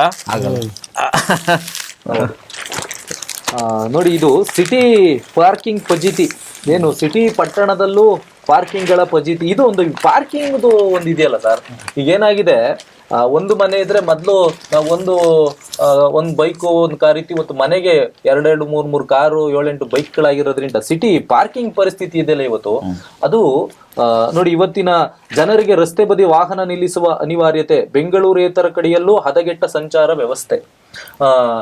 ಇದಕ್ಕೆ ಯಾರು ಕಡಿವಾಣ ಆಗ್ತಾರೆ? ಇದಕ್ಕೊಂದು ಶಿಸ್ತು, ಒಂದು ನಿಯಮ ಏನಿಲ್ಲ, ಎಲ್ಲಿ ಬೇಕೋ ಅಲ್ಲಿ ಗಾಡಿ ನಿಲ್ಸೋದು. ಅದು ಅದೇ ನಮ್ಮಲ್ಲಿ ಬರ್ಬೇಕು. ಫಸ್ಟ್ ಅದು ನಮ್ಮಲ್ಲಿ ಬರ್ಬೇಕು. ನಾವು ಎಲ್ಲನೂ ಯಾರಿಗೋ ಒಂದು ಬೊಟ್ಟು ತೋರಿಸಿ ಹೊಣೆಗಾರನ ಮಾಡ್ಲಿಕ್ಕೆ ಯಾರು ಮುಂದೆ ಬರಬಾರ್ದು. ನೀವು ಸರಿಯಾಗಿ ಪಾರ್ಕಿಂಗ್ ಮಾಡ್ತಾ ಇದ್ದೀರಾ? ಪ್ರತಿಯೊಬ್ಬ ನಾಗರಿಕನು ವ್ಯವಸ್ಥೆ ಇದ್ರೆ ನಾವು ನೋಡಿರೋ ವ್ಯವಸ್ಥೆಗಳ ಬಗ್ಗೆನೇ ಮಾತಾಡ್ತಾ ಇರೋದು. ನಾವು ನೋಡಿರ್ತೀವಿ, ಇಲ್ಲಿ ಪಾರ್ಕಿಂಗ್ ಇಲ್ಲ, ಅಲ್ಲೇ ನಿಲ್ಸ್ತಾರೆ. ಅದ್ರ ಪಕ್ಕನೇ ಜಾಗ ಇರ್ತದೆ, ಯಾಕೆ ನಿಲ್ಸಲ್ಲ ನೀವು? ಇಲ್ಲಿ ಟ್ರಾಫಿಕ್ ಇದೆ. ಈಗ ಎಲ್ಲಾ ಕಡೆನೂ ನೋ ಪಾರ್ಕಿಂಗ್ ಅಂತ ಹೇಳ್ತಾರೆ. ಆದ್ರೆ ಪಾರ್ಕಿಂಗ್ ಜಾಗ ಎಲ್ಲಿ ಕಲ್ಪಿಸಿದ್ದಾರೆ ಅದು ಬಹಳ ಮುಖ್ಯ. ಎಲ್ಲ ಸ್ವಲ್ಪ ದೂರ ಇರುತ್ತೆ, ದೂರ ಖಂಡಿತ ದೂರ ಎಲ್ಲೋ ಸ್ವಲ್ಪ ದೂರ ಇರುತ್ತೆ ಅಂದ್ರೆ ನಾನು ಯಾವ್ದೋ ಹೊಸ ಏರಿಯಾಕ್ ಹೋದಾಗ ಅದು ಎಲ್ಲಿರುತ್ತೆ ಅಂತ ನನಗೆ ಗೊತ್ತಿರ್ಬೇಕಲ್ವಾ. ಈಗ ನೀವು ಗಾಡಿಗೆ ನೀವು ವರ್ಷಕ್ಕೆ ಎಷ್ಟು ಗಾಡಿ ಪ್ರತಿ ತಿಂಗಳು ನೀವು ಪರ್ಮಿಷನ್ ಕೊಟ್ಟಿದ್ದೀರಿ ತಗೊಳ್ಳಿಕ್ಕೆ? ಹೌದು. ಅದಕ್ಕೆಲ್ಲ ವ್ಯವಸ್ಥೆಗಳು ಏನ್ ಮಾಡ್ತಾ ಇದ್ದೀರಿ? ಗಾಡಿ ತಗೊಂಡು ಓಡಾಡಿದ್ಮೇಲೆ ಅವನು ಸಿಟಿಗೆ ಬರ್ತಾನೆ, ಮತ್ತೊಂದು ಪಟ್ಟಣಕ್ಕೆ ಬರ್ತಾನೆ, ಅವನ ನಿಲ್ಸಕ್ ವ್ಯವಸ್ಥೆ ಎಲ್ಲಿದೆ? ತುಂಬಾ ಅವೈಜ್ಞಾನಿಕವಾಗಿ ಇವರು ಗಾಡಿಗಳನ್ನ ಬಿಡ್ತಿದ್ದಾರೆ ಯಥೇಚ್ಛವಾಗಿ. ನಮಗೆ ಪಾರ್ಕಿಂಗ್ ಸಮಸ್ಯೆ ಜಾಸ್ತಿ ಅತಿರೇಕ ಮೇಲ್ಮಟ್ಟಕ್ಕೆ ಹೋಗಿರೋದು ಬೆಂಗಳೂರಲ್ಲಿ. ಇನ್ನು ಬೇರೆ ನಗರಗಳಲ್ಲಿ ಅಲ್ಲ. ಇನ್ನೊಂದು ಹೇಳ್ತೀನಿ, ಯಾಕೆ ಅಂದ್ರೆ ನೀವು ಗಮನಿಸಿ, ಬೆಂಗಳೂರಿನ ಹಳೆ ಬಡಾವಣೆಗಳೇನಿದೆ ಅಲ್ಲಿ ಇವತ್ತಿಗೂ ಪಾರ್ಕಿಂಗ್ ಪ್ರಾಬ್ಲಮ್ ಜಾಸ್ತಿ ಇದೆ. ನೀವು ಹೊಸ ಹೊಸ ಬಡಾವಣೆ ಇದೆಯಲ್ಲ, ರಾಜರಾಜೇಶ್ವರ ನಗರ ಇರ್ಬೋದು, ಯಲಹಂಕ ಇರ್ಬೋದು, ಅಲ್ಲಿ ಏನಾಗುತ್ತೆ, ವ್ಯವಸ್ಥಿತವಾಗಿ ರಸ್ತೆಗಳು ವಿಸ್ತಾರ ಆಗಿರೋದ್ರಿಂದ, ಅಗಲ ಇರೋದ್ರಿಂದ ಸ್ವಲ್ಪ ಅಲ್ಲಿ ನಡೆಯುತ್ತೆ. ಈಗ ಹಳೆ ಬಡಾವಣೆಗಳಿದೆ, ಕಬ್ಬನ್ಪೇಟೆ ಇರ್ಬೋದು, ಮಾರ್ಕೆಟ್ ಇರ್ಬೋದು, ಮೆಜೆಸ್ಟಿಕ್ ಇರ್ಬೋದು, ನಿಮ್ಗೆ ಎಲ್ಲೂ ಕಷ್ಟ ಇದೆ. ಎರಡನೇದು, ಈಗ BBMP ಕಳೆದ ವರ್ಷ ಪ್ರಕಟಣೆ ಮಾಡಿತ್ತು, ಯಾರೇ ಹೊಸ ವಾಹನ ತಗೊಂಡ್ರೆ ನಿಮಗೆ ಪಾರ್ಕಿಂಗ್ ವ್ಯವಸ್ಥೆ ಇರಬೇಕು ಅಂತ ಇದ್ರೆ ಮಾತ್ರ ಪರ್ಮಿಷನ್. ಸರ್, ಇನ್ನೊಂದು ಏನಾಗಿದೆ ಗೊತ್ತಾ, ಬೆಂಗಳೂರು ಯಾಕೆ ಅವರು ಮುಖ್ಯವಾಗಿ ತಗೋತಾ ಇದ್ದಾರೆ ಅಂದ್ರೆ, ಬೆಂಗಳೂರಿಗೆ ಹೊರ ರಾಜ್ಯಗಳಿಂದ ಮತ್ತೆ ಹೊರಗಡೆಯಿಂದ ಬರುವಂತ ಜನ ಜಾಸ್ತಿ ಆಗಿದ್ರೆ ಅವರು ಗಾಡಿಗಳನ್ನು ತಂದಿದ್ದಾರೆ. ಈಗ ನಾವು ಬೇರೆ ರಿಜಿಸ್ಟ್ರೇಷನ್ ಗಾಡಿಗಳನ್ನ ಎಷ್ಟು ನೋಡ್ತೀವಿ ಸರ್, ತಮಿಳ್ನಾಡು ಆಗಿರ್ಬೋದು, ಆಂಧ್ರ ಆಗಿರ್ಬೋದು, ಅವ್ರ ಜೊತೆಗೆ ಅವ್ರ ಗಾಡಿಗಳನ್ನು ತಗೊಂಡ್ಬರ್ತಾರೆ. ಇಲ್ಲಿ ಮಾರಾಟ ಆಗುವಂಥದ್ದು ಒಂದು ಕಡೆ, ಹೊರಗಡೆಯಿಂದ ಬರುವಂಥದ್ದು ಜಾಸ್ತಿ ಆಗಿದೆ. ತೆರಿಗೆ ಉಳಿಸೋಕ್ಕೋಸ್ಕರ. ಅದ್ರ ಜೊತೆಲಿ ಈಗ ಆಸ್ಪತ್ರೆಗಳಿದೆ, ಕಾಲೇಜ್ಗಳಿದೆ, ಕಲ್ಯಾಣ ಮಂಟಪಗಳಿದೆ, ಅವರೆಲ್ಲ ಅವ್ರ ಕಾಂಪೌಂಡ್ ಒಳಗಡೆ ಗಾಡಿಗೆ ಪಾರ್ಕಿಂಗ್ ವ್ಯವಸ್ಥೆ ಕೊಟ್ಟಿದಾರ? ಸುಮಾರು ಕೊಟ್ಟಿದ್ದಾರೆ. ಎಷ್ಟು ಕೊಟ್ಟಿದ್ದಾರೆ? ಏನಂದ್ರೆ ಅವರೆಲ್ಲ ಅಲ್ಲಿಗೆ ಬಂದಂತಹ ಜನಗಳು ಪಾರ್ಕಿಂಗ್ ವ್ಯವಸ್ಥೆ ಹೇಳಿದಾಗೆ, ಈಗ ಕಲ್ಯಾಣ ಮಂಟಪಗಳು ಏನಿದೆ, ಕೆಲವು ಮೊದಲೇ ಅವರು ಒಳ್ಳೆ ಸ್ಥಳ ಮಾಡ್ಕೊಂಡು ಮಾಡಿದಾಗ ಇದಿರುತ್ತೆ. ಇಲ್ಲ ಅಂದ್ರೆ ಕಲ್ಯಾಣ ಮಂಟಪಗಳೇ ಅತ್ಯಂತ ಕಿರಿದಾಗಿರುತ್ತೆ. ಅವಾಗೇನೋ ರಸ್ತೆಯಲ್ಲಿ ಎಗ್ಗು ಸಿಕ್ಕಿಲ್ಲದೆ ಬಿಟ್ಬಿಡ್ತಾರೆ, ನಿಲ್ಸ್ಕೋಬೋದು. ಅವಾಗ ಸಾಮಾನ್ಯ ಜನರು ಓಡಾಡ್ಲಿಕ್ಕೆ ಕಷ್ಟ ಆಗುತ್ತೆ. ಹೀಗಾಗಿ ಈಗ ಎಲ್ಲ ಕಲ್ಯಾಣ ಮಂಟಪಗಳಿಗೂ ಒಂದು ಸೂಚನೆ ಹೋಗಿದೆ, ಪಾರ್ಕಿಂಗ್ಗೆ ಸೂಕ್ತವಾದ ವ್ಯವಸ್ಥೆ ಇದ್ದರೆ ಇರಲೇಬೇಕು ಅಂತ. ಆಮೇಲೆ ಜನಗಳು ಅಷ್ಟೇ ಸರ್, ಅದು ಎಲ್ಲ ಹೋಗ್ತಾ ಇರ್ತದೆ, ಆಗ್ತಾ ಇದೆಯಾ ಅದೆಲ್ಲ ನೋಡ್ತಾ ಇದಾರೆ. ಯಾಕಂದ್ರೆ ನಾವು ಹೋಗಿರೋದು ನಮಗ್ ಗೊತ್ತಿದೆ, ನಾವು ಓದಿರ್ತೀವಿ, ಆಗಿರೋದು ನಮ್ ಕಣ್ಣಿಗೆ ಕಾಣ್ತಾ ಇಲ್ಲ. ಯಾವುದೇ ನೀವು ಚೌಟ್ರಿಗೆ ಹೋಗಿ, ಯಾವುದೇ ಹಾಸ್ಪಿಟ್ಲ್, ಕಾಲೇಜ್ಗಳು ಸರ್, ಈಗ ನಮ್ ಸುತ್ತಮುತ್ತ ಕಾಲೇಜ್ ಇದೆ, ಕಾಲೇಜ್ಗಳಲ್ಲಿ ಬೈಕ್ಗಳು ಕಾಲೇಜ್ ಕಾಂಪೌಂಡ್ ಒಳಗೆ ನಿಂತಿರ್ತಾವ, ಮುಂದೆಗಡೆ ರೋಡಲ್ಲಿ ನಿಂತಿರ್ತಾವ. ಆಸ್ಪತ್ರೆ ಮುಂದೆಗಡೆ ಆಸ್ಪತ್ರೆ ಒಳಗೆ ನಿಂತಿರ್ತಾವ. ಎಲ್ಲಾದ್ರೂ ನೀವು ಚಿಕ್ಕ ಶಾಪ್ ಮಾಡಿರ್ಲಿ, ದಿನಕ್ಕೆ 30 ಜನ ನೀವು ಅಟೆಂಡ್ ಮಾಡ್ತೀರಿ ಇದ್ರೆ 30 ಗಾಡಿ ಎಲ್ಲಿ ನಿಲ್ಬೇಕು ನೋಡಿ. ಪಾರ್ಕಿಂಗ್ ಈ ಸಮಸ್ಯೆಯಿಂದ ಪೊಲೀಸರಿಗೊಂದು ಅನುಕೂಲ ಆಗಿದೆ. ಏನು ಅಂತಂದ್ರೆ, ವೆಹಿಕಲ್ ತಗೊಂಡ್ಬರ್ತಾರೆ, ಎತ್ಕೊಂಡು ಹೋಗ್ತಾರೆ, ದಂಡ ತರಬೇಕಾಗಿ ಈ ತರ ಆಗಿದೆ. ಈ ತರ ಅವ್ರಿಗೂ ಅನುಕೂಲ ಆಗಿದೆ. ಆದರೆ ಅವರು ಸಮಸ್ಯೆಯನ್ನು ಪರಿಹಾರ ಮಾಡಲಿಕ್ಕೆ ಟ್ರಾಫಿಕ್ ಪೊಲೀಸರು ಹೋಗ್ತಾ ಇಲ್ಲ, ಅದು ಸಮಸ್ಯೆ ಆಗಿದೆ. ಮತ್ತೆ ಒಂದು ಇನ್ನೊಂದು ಸುದ್ದಿ, ಒಂದು ದಂಧೆಗೆ ಕಡಿವಾಣ ಹಾಕಿರ್ತಕ್ಕಂಥದ್ದು. ನೀವು ರಸ್ತೆ ಪಕ್ಕದಲ್ಲಿ ಟೆಂಟ್ಗಳು ಹಾಕೊಂಡು ನಾಟಿ ವೈದ್ಯ ಪದ್ಧತಿ ಕೊಡ್ತೀವಿ, ಬನ್ನಿ ಬನ್ನಿ ಅಂತ ಏನೋ ಬೇರೆ ರಾಜ್ಯದವರು ಅಥವಾ ಪುರುಷತ್ವ ಹೆಚ್ಚಿಸ್ತೀವಿ, ನಾಟಿ ವೈದ್ಯರು ಅಂತೇಳಿ ಹಾಕೊಂಡು ಈ ನಮ್ಮ ಜ್ಞಾನ ಭಾರತಿ ಪೊಲೀಸ್ ಠಾಣಾ ವ್ಯಾಪ್ತಿನಲ್ಲಿ ಒಬ್ರು ಟೆಕ್ಕಿಗೆ ಒಂದು 41 ಲಕ್ಷ ರೂಪಾಯಿ ವಂಚನೆ ಮಾಡಿದ್ರು. ಅದು ಹೋದ ವಾರದ್ದು ಒಂದಾದ್ರೆ ನೆನ್ನೆದು ಒಂದು ಆಗಿದೆ ಸರ್. ಅದೇ ಆ ವಿಚಾರಕ್ಕೆ ಸಂಬಂಧಪಟ್ಟಂತೆ ಪೊಲೀಸ್ ಆಯುಕ್ತರು ಸೀಮಂತ್ ಕುಮಾರ್ ಸಿಂಗ್ ಅವರು ಎಲ್ಲೇ ಆತರ ಟೆಂಟ್ ಕಂಡ್ರು ರಪ್ಪ ತೆತ್ತಾಕಳಿ, ಜಾಗ ಖಾಲಿ ಮಾಡಿಸಿ. ಇಲ್ಲ ಅದನ್ನ ತೆಗಿಬೇಕು. ಅದು ನಾವು ಅದಕ್ಕೆ ಬೆಂಬಲ ಸೂಚಿಸೋಕ್ಕೆಲ್ಲ ಆಗಲ್ಲ. ಆ ಥರದ್ದು ಈ ಉತ್ತರ ಭಾರತದಿಂದ ಜಾಸ್ತಿ ಜನ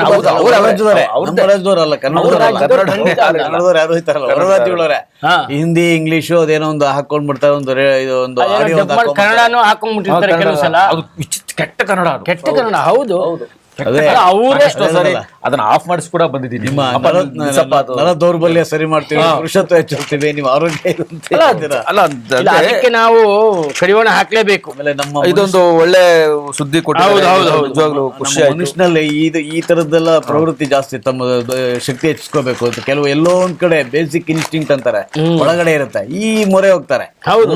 ಆಮೇಲೆ ಅದ್ರ ಜೊತೆಗೆ ಏನ್ ಹೇಳಿದ್ದಾರೆ, ನಾಟಿ ವೈದ್ಯ ಪದ್ಧತಿ ಅದು ಪಾರಂಪರಿಕವಾಗಿ ಬಂದಿರ್ತದೆ, ಅದು ಒಂದು ಭಾಗವಾದ್ರೆ ಯಾರು ಆಯುರ್ವೇದಿಕ್ ಹೆಸರು ಹೇಳ್ಕೊಂಡು ಜನಗಳನ್ನ ಲೂಟಿ ಮಾಡ್ತಾ ಇದಾರೆ ಅವ್ರನ್ನು ಮುಲಾಜಿಲ್ದಂಗೆ ಎತ್ತಾಕೋ ಬನ್ನಿ, ಯಾರನ್ನು ಬಿಡಬೇಡಿ. ಇದಕ್ಕೆ ಸಂಬಂಧಪಟ್ಟ ಹಾಗೆ ನೀವು ಹೇಳಿದಕ್ಕೆ ಸಂಬಂಧಪಟ್ಟ ಹಾಗೆ ಇನ್ನೊಂದು ಔಷಧ ವಂಚನೆ, ಮತ್ತೊಬ್ಬನ ಬಂಧನ. ನಕಲಿ ಗುರುಜಿಗೆ ಆಯುರ್ವೇದಿಕ್ ಶಾಪ್ ಮಾಲೀಕ ನೆರವು. ಕರೆಕ್ಟ್. ಸರಿ, ಇದು ಒಂದು ಇದಕ್ಕೆ ಸಂಬಂಧಪಟ್ಟಿದ್ದೆ. ಸಂಬಂಧಪಟ್ಟಿದ್ದೆ. ಇಲ್ಲ ನೋಡಿ, ಇವತ್ತು ಅಧಿವೇಶನದಲ್ಲೂ ಅದಕ್ಕೆ ಒಂದಷ್ಟು ಔಷಧ ವಿಚಾರಕ್ಕೆ ಒಂದಷ್ಟು ಮಾಡಿದ್ರು. ಔಷಧ ಮತ್ತು ಪ್ರಸಾದನ ಸಾಮಗ್ರಿಗಳ ಕಲಬೆರಕೆ ಪ್ರಕರಣಗಳು ಆಪಾದಿತರಿಗೆ 2 ವರ್ಷಗಳ ಜೀವಾವಧಿ ಜೈಲು ಶಿಕ್ಷೆ. ನೋಡಿ, ಅದು 2 ವರ್ಷದಿಂದ ಜೀವಾವಧಿವರೆಗೂ ಜೈಲು ಶಿಕ್ಷೆ. ಅದು ಆ ತರ ಔಷಧಿಗೆ ಮತ್ತೆ ಮಸೂದೆಗಳು ಮಂಡನೆ ಮಾಡಿದ್ರಲ್ಲ, ಖಂಡಿತ ನೆನ್ನೆ ಇದು ಗಮನಿಸಬೇಕಾದ ವಿಚಾರ. ಅದನ್ನ ನೋಡಿ, ಅದು ದೊಡ್ಡ ಆಯುರ್ವೇದಿಕ್ ಔಷಧಿ ಮಳಿಗೆಯಿಂದ ಒಂದಷ್ಟು ಆಗಿದೆ ಅಂತ ಇವತ್ತಿನ ನ್ಯೂಸ್ ಸರ್ ಪ್ರಜಾವಾಣಿನಲ್ಲಿದೆ. ಅದು ತುಂಬಾ ನೋಡಿ ಸರ್. ಇನ್ನೊಂದು, ನಾಯಿ ಸಾಕುವವರಿಗೆ 4 ಮಾತು. ಹೇಳ್ಬಿಡಪ್ಪ, ಏನು ಎಂತೆಂತಹ ದುರಂತಗಳು ಆಗ್ತಾ ಇದೆ. ಮೊನ್ನೆ ಒಂದು ಮಹಿಳೆ ಸಾವು, ಹೈದರಾಬಾದ್ ನಲ್ಲಿ ಒಂದು 6 ತಿಂಗಳಿಂದ ಒಂದು ಮಗುನ ಖಂಡಿತ ಅದು ತುಂಬಾ. ಅಂದ್ರೆ ನಾವು ಕೂಡ ಪೆಟ್ ಲವರ್ಸೇ, ಇಲ್ಲ ಅಂತ ಹೇಳಲ್ಲ. ಆದ್ರೆ ಅವನ್ನ ವ್ಯವಸ್ಥಿತವಾಗಿ ನಾವು ಯಾವ ರೀತಿ ಈಗ ನಿಷೇಧಿತ ತಳಿಗಳನ್ನೆಲ್ಲ ನೀವು ಸಾಕ್ಬೇಕು ಅಂತ ಏನಿಲ್ಲ. ಹೌದು, ಅದು ನಿಷೇಧಿತ ತಳಿ, ಖಂಡಿತ ಅದನ್ನ ನಾವು ಸಾಕಂಗಿಲ್ಲ. ಅದು ತುಂಬಾ ಎಕ್ಸ್ಪ್ಲೇನ್ ಮಾಡಕ್ಕಾಗಲ್ಲ, ನೋಡಕ್ಕೆ ಭಯ ಆಗುತ್ತೆ. ತುಂಬಾ ಅಲ್ಲ, ಅಷ್ಟೇ ಸ್ನೇಹಜೀವಿ ಆಗಿರ್ತದೆ. ಬಟ್ ಅವೇನಂತ ಅಂದ್ರೆ, ಈಗ ನಿಮ್ಮನ್ನ ನೆಚ್ಕೊಂಡ್ಬಿಟ್ಟು ನಿಮ್ಮನ್ನ ಒಪ್ಕೊಂಡ್ಬಿಟ್ಟಿರ್ತವೆ, ನಿಮ್ಮ ಬಗ್ಗೆನೇ ಅದಷ್ಟು ಇರ್ತವೆ. ನೀವೇನಾದ್ರೂ ಅವಕ್ಕೆ ಸಿಕ್ಕಿಲ್ಲ ಅಂದಾಗ ಅವಕ್ಕೆ ತುಂಬಾ ಕೋಪ ಬರ್ತದೆ. ಖಂಡಿತ. ನೋಡಿ, ಇಲ್ಲಿ ಅವರು ಏನು ಒಂದ್ ಸ್ವಲ್ಪ ವಿವೇಕ ಇಟ್ಕೊಳ್ಳಿ. ನಾಯಿ ಸಾಕಿರೋರು ಒಂದಷ್ಟು ಮಾತುಗಳು ತುಂಬಾ ಅದ್ಭುತವಾಗಿ ಕೊಟ್ಟಿದ್ದಾರೆ. ನಿಮ್ಮ ನಾಯಿಯಿಂದ ನೆರೆಯವರಿಗೆ ನೋವಾಗದಂತೆ ನೋಡ್ಕೊಳ್ಳಿ. ನಾಯಿ ಯಾವಾಗಾದರೂ ಕಚ್ಚಿದಾಗ ದರ್ಪ ತೋರದೆ ಮೊದಲು ಕ್ಷಮೆ ಕೇಳಿ. ಇದು ನಿಜವಾಗ್ಲು ಸರ್, ನಾಯಿ ಕಚ್ಚಿದ್ಮೇಲೆ ನಾಯಿ ಸಾಕಿರೋರ್ ದಬ್ಬಾಳಿಕೆ ಇದೆಯಲ್ಲ, ನೀವು ಒಳಗೆ ಇಟ್ಕೊಳ್ಳಿ ಅಂತ ಹೇಳಂಗಿಲ್ಲ. ನೋಡಿ, ಇಂಥವನ್ನೆಲ್ಲ ನಾವು ಹೇಳ್ಸ್ಕೊಬೇಕಾಗಿದೆ. ಶ್ವಾನನ ವಾಕ್ಗಳು ಮೈದಾನ ಸೂಕ್ತ. ನೀವು ಮೈದಾನಕ್ಕೆಲ್ಲ ಇಟ್ಕೊಂಡು ಹೋಗೆಲ್ಲ ವಾಕೆಲ್ಲ ನಾಯಿಗೆಲ್ಲ ನೀವು ಮಾಡ್ಸಕ್ ಹೋಗ್ಬೇಡಿ. ಅಲ್ಲೇ ಗಲೀಜ್ ಮಾಡಿಸ್ತಾರೆ ಎಲ್ಲ ಕಡೆ. ಆಟ ಆಡೋ ಜಾಗ ಗಲೀಜ್ ಆಗುತ್ತೆ, ಕಾಲಿಡಕ್ಕಾಗಲ್ಲ, ಈ ತರದ್ದು ಪರಿಸ್ಥಿತಿ. ಮತ್ತೆ ಸಾಕುವ ನಾಯಿಗಳಿಗೆ ನೋಂದಣಿ ಮತ್ತು ಲೈಸೆನ್ಸ್ ಕಡ್ಡಾಯವಾಗಿರಬೇಕು. ಇದು ಎಷ್ಟು ಜನ ಇದು ನಿಜವಾಗ್ಲೂ ನಾಯಿ ಸಾಕಿರುವಂತವ್ರು ಇದು ತಿಳ್ಕೊಳ್ಳಿ. ಈ ತರದ್ದು ನಿಮ್ಗೆ ಏನಾದ್ರು ಲೈಸೆನ್ಸ್ ನೋಂದಣಿ ಇಲ್ಲ, ಖಂಡಿತವಾಗ್ಲೂ ಇದು ನಿಮ್ಮ ಮೂಲಕ ಬರ್ತದೆ. ಇದನ್ನ ನಿಗಾವಹಿಸಿ. ಖಂಡಿತ ನಿಗಾವಹಿಸಿ. ಒಂದು ಅದ್ರ ಲೈಸೆನ್ಸ್ ಇದೆ, ಮಾಡ್ಕೊಳ್ಳಿ. ಆಕ್ರಮಣಕಾರಿ ವಿದೇಶಿ ತಳಿ ನಾಯಿಗಳನ್ನು ನಿಷೇಧಿಸಬೇಕು. ಈಗ ತಾನೇ ನಾವು ಮಾತಾಡೋದು ಅದನ್ನ. ಖಂಡಿತವಾಗ್ಲೂ ನೀವು ಯಾವ ನಾಯಿಗಳನ್ನ ಸಾಕ್ಬೇಕು, ಅದು ನಮ್ಮ ರಕ್ಷಣೆಗೆ ಒಂದಷ್ಟು. ಇವತ್ತು ರಕ್ಷಣೆಗಿಂತ ಹೆಚ್ಚಿನದಾಗಿ ಪ್ರೀತಿನೇ ಜಾಸ್ತಿ. ನಾಯಿ ಸಾಕೋದು ನಮ್ಮ ರಕ್ಷಣೆಗೆ. ನಮ್ಮ ಸುತ್ತಮುತ್ತ ಏನಾದ್ರು ಇವತ್ತೇನು CCTV ಕೆಲಸ ಮಾಡೋ ಅಂತದನ್ನ ಅವತ್ತಿನ ನಾಯಿಗಳು ನಮ್ಗೆ ಎಚ್ಚರಿಕೆಗಳನ್ನ ನೀಡ್ತಿದ್ವು. ಈಗ ನಾವೆಲ್ಲೋ ಕುರಿ ಸಾಕಿರ್ತಿದ್ವಿ, ಒಂದಷ್ಟೆಲ್ಲೋ ನಮ್ದು ಜಮೀನ್ ಸುತ್ತಮುತ್ತ ಯಾರೋ ಬಂದೇ ಹೋದ್ರೆ ಅದು ಬೊಗಳಿ ನಮಗ್ ಸಿಗ್ನಲ್ ಕೊಡ್ತಾ ಇದ್ದಂಥದ್ದು. ಇವತ್ತು ಅದು ಪ್ರೀತಿ ಹೆಚ್ಚಾಗಿ ಏನಾಗಿದೆ, ಏನೋ ಕ್ರೂರ ಯಾವ್ದೋ ಹೈಬ್ರಿಡ್ಗಳು, ಯಾವ್ದೋ ಕ್ರೂರ ಪ್ರಾಣಿ ಮತ್ತೆ ಇನ್ನೊಂದಷ್ಟು ಸೌಮ್ಯ ಪ್ರಾಣಿಗಳನ್ನು ಸೇರಿಸಿ ಹೈಬ್ರಿಡ್ ಮಾಡಿರುವಂತ ತಳಿಗಳು, ಈ ತರದವೆಲ್ಲ ಮಾಡಬೇಡಿ. ಶ್ವಾನ ಮಾಲೀಕರಿಗೆ ತರಬೇತಿ ಪರೀಕ್ಷೆ ಕಡ್ಡಾಯವಾಗಿ ಮಾಡಬೇಕು. ಸಾಕು ನಾಯಿ ದಾಳಿ ಮಾಡಿದರೆ ಮಾಲೀಕರಿಗೆ ವಿಧಿಸುವ ದಂಡ ಮೊತ್ತವನ್ನು ಹೆಚ್ಚಿಸಬೇಕು. ಇದು ಯಾಕಂದ್ರೆ ಅವರು ಸಾಕಿದ ನಾಯಿಗೆ ಯಾರೋ ಒಬ್ರು ಅದಕ್ಕೆ ಬಲಿಯಾದ್ರೆ, ಯಾರೋ ಒಬ್ರು ಅದಕ್ಕೆ ಸಿಕ್ಕಿದ್ರೆ ಅದಕ್ಕೆ ಯಾರು ದಂಡ ಸಾಕ್ತಾರೆ ಕಟ್ಬೇಕು. ಖಂಡಿತವಾಗ್ಲೂ ಇವನ್ನೆಲ್ಲ ಹೌದು, ಇದನ್ನೆಲ್ಲ ನಾಯಿ ಸಾಕಿರುವಂತವ್ರು ಜಾಗ್ರತೆಯಾಗಿ ನೀವು ಇದನ್ನೆಲ್ಲ ನಿಗಾವಹಿಸ್ಕೊಳ್ಳಿ. ಇದು ಖಂಡಿತವಾಗ್ಲೂ ನೀವು ಇದನ್ನ ಫಾಲೋ ಮಾಡ್ಲಿಲ್ಲ ಅಂದ್ರೆ ನಿಮಗೆ ಖಂಡಿತವಾಗ್ಲೂ ಇದು ಕುತ್ತೇನೆ. ನಾಯಿಯಿಂದ ಪ್ರಾಣಹಾನಿ ಆದರೆ ಅವಲಂಬಿತರಿಗೆ ಮಾಲೀಕರಿಂದನೇ ಪರಿಹಾರ. ಇದು ಯಾಕಂದ್ರೆ ಇದು ಸಾವು ತಂದಿರುವಂತ ವಿಚಾರ. ಒಳ್ಳೆ ಕ್ರಮ, ನಿರ್ಧಾರ. ನಾಯಿ ಸಾಕಣೆ ನಿರ್ವಹಣೆ ನಿಯಮಗಳ ಕಟ್ಟುನಿಟ್ಟಿನ ಅನುಷ್ಠಾನ. ನಿಜವಾಗ್ಲೂ ಇದೊಂದು ದುರಂತ. ನಿಮ್ಮ ನಾಯಿಗಳನ್ನ ದಯವಿಟ್ಟು ಬೀದಿಗಳಿಗೆ ಯಾರು ಬಿಡಕ್ ಹೋಗ್ಬೇಡಿ. ಯಾಕಂದ್ರೆ ಬೀದಿ ನಾಯಿಗಳ ಅವುಗಳಿನೇ ನಾವು ಇವತ್ತು ತಡೆಯೋಕ್ ಆಗ್ತಾ ಇಲ್ಲ. ಅದಕ್ಕೆ ಒಂದಷ್ಟು ಸರ್ಕಾರ ಕಟ್ಟುನಿಡುತ್ತಾಂಡ ಅವನ್ನೊಂದ್ ಕಡೆ ವ್ಯವಸ್ಥಿತವಾಗಿಟ್ಟು ಅವಕ್ಕೆ ಒಂದಷ್ಟು ಆಹಾರ ಪಾಲನೆ ಕೊಟ್ಟು ಅವನ್ನ ಎಲ್ಲೋ ಒಂದ್ ಕಡೆ ಕೂಡಾಕ್ಬೇಕು ಅನ್ನೋದು ಒಂದಷ್ಟು ಯೋಜನೆಗಳು ನಡೀತಾ ಇದೆ. ಅದ್ರ ನೀವು ಸಾಕಿರೋ ನಾಯಿಗಳನ್ನ ಬಿಟ್ರೆ ತೊಂದ್ರೆ, ನಾಯ್ದು ಸಮಸ್ಯೆಗಳು ಆಗ್ಬಿಟ್ಟಿದೆಯಲ್ಲ ಸರ್. ಬೆಳಗಾವಿಯ ನಡೀತಕ್ಕಂತಹ ಚಳಿಗಾಲದ ಅಧಿವೇಶನ ಬರದಿಂದ ಸಾಗ್ತಾ ಇದೆ.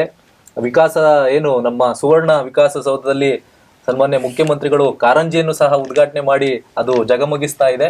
ಈ ಒಂದು ಅಧಿವೇಶನದಲ್ಲಿ ಮುಖ್ಯವಾಗಿ ಚರ್ಚೆಗೆ ಒಳಪಟ್ಟಂತಹ ಒಂದು ವಿಚಾರ ನೋಡೋಣ ಇವತ್ತು. ಒಳ ಮೀಸಲಾತಿಗೆ ಷರತ್ತಿನ ಸಮ್ಮತಿ. ಇಂದು ಸಚಿವ ಸಂಪುಟ ಸಭೆಯಲ್ಲಿ ಪ್ರಸ್ತಾವನೆ. ಸಚಿವರ ಒಮ್ಮತ. 17% ಮೀಸಲಿಗೆ ಸೂಕ್ಷ್ಮ ನಡೆ. ಕೋರ್ಟ್ ತೀರ್ಪಿಗೆ ಒಳಪಟ್ಟು ಜಾರಿ.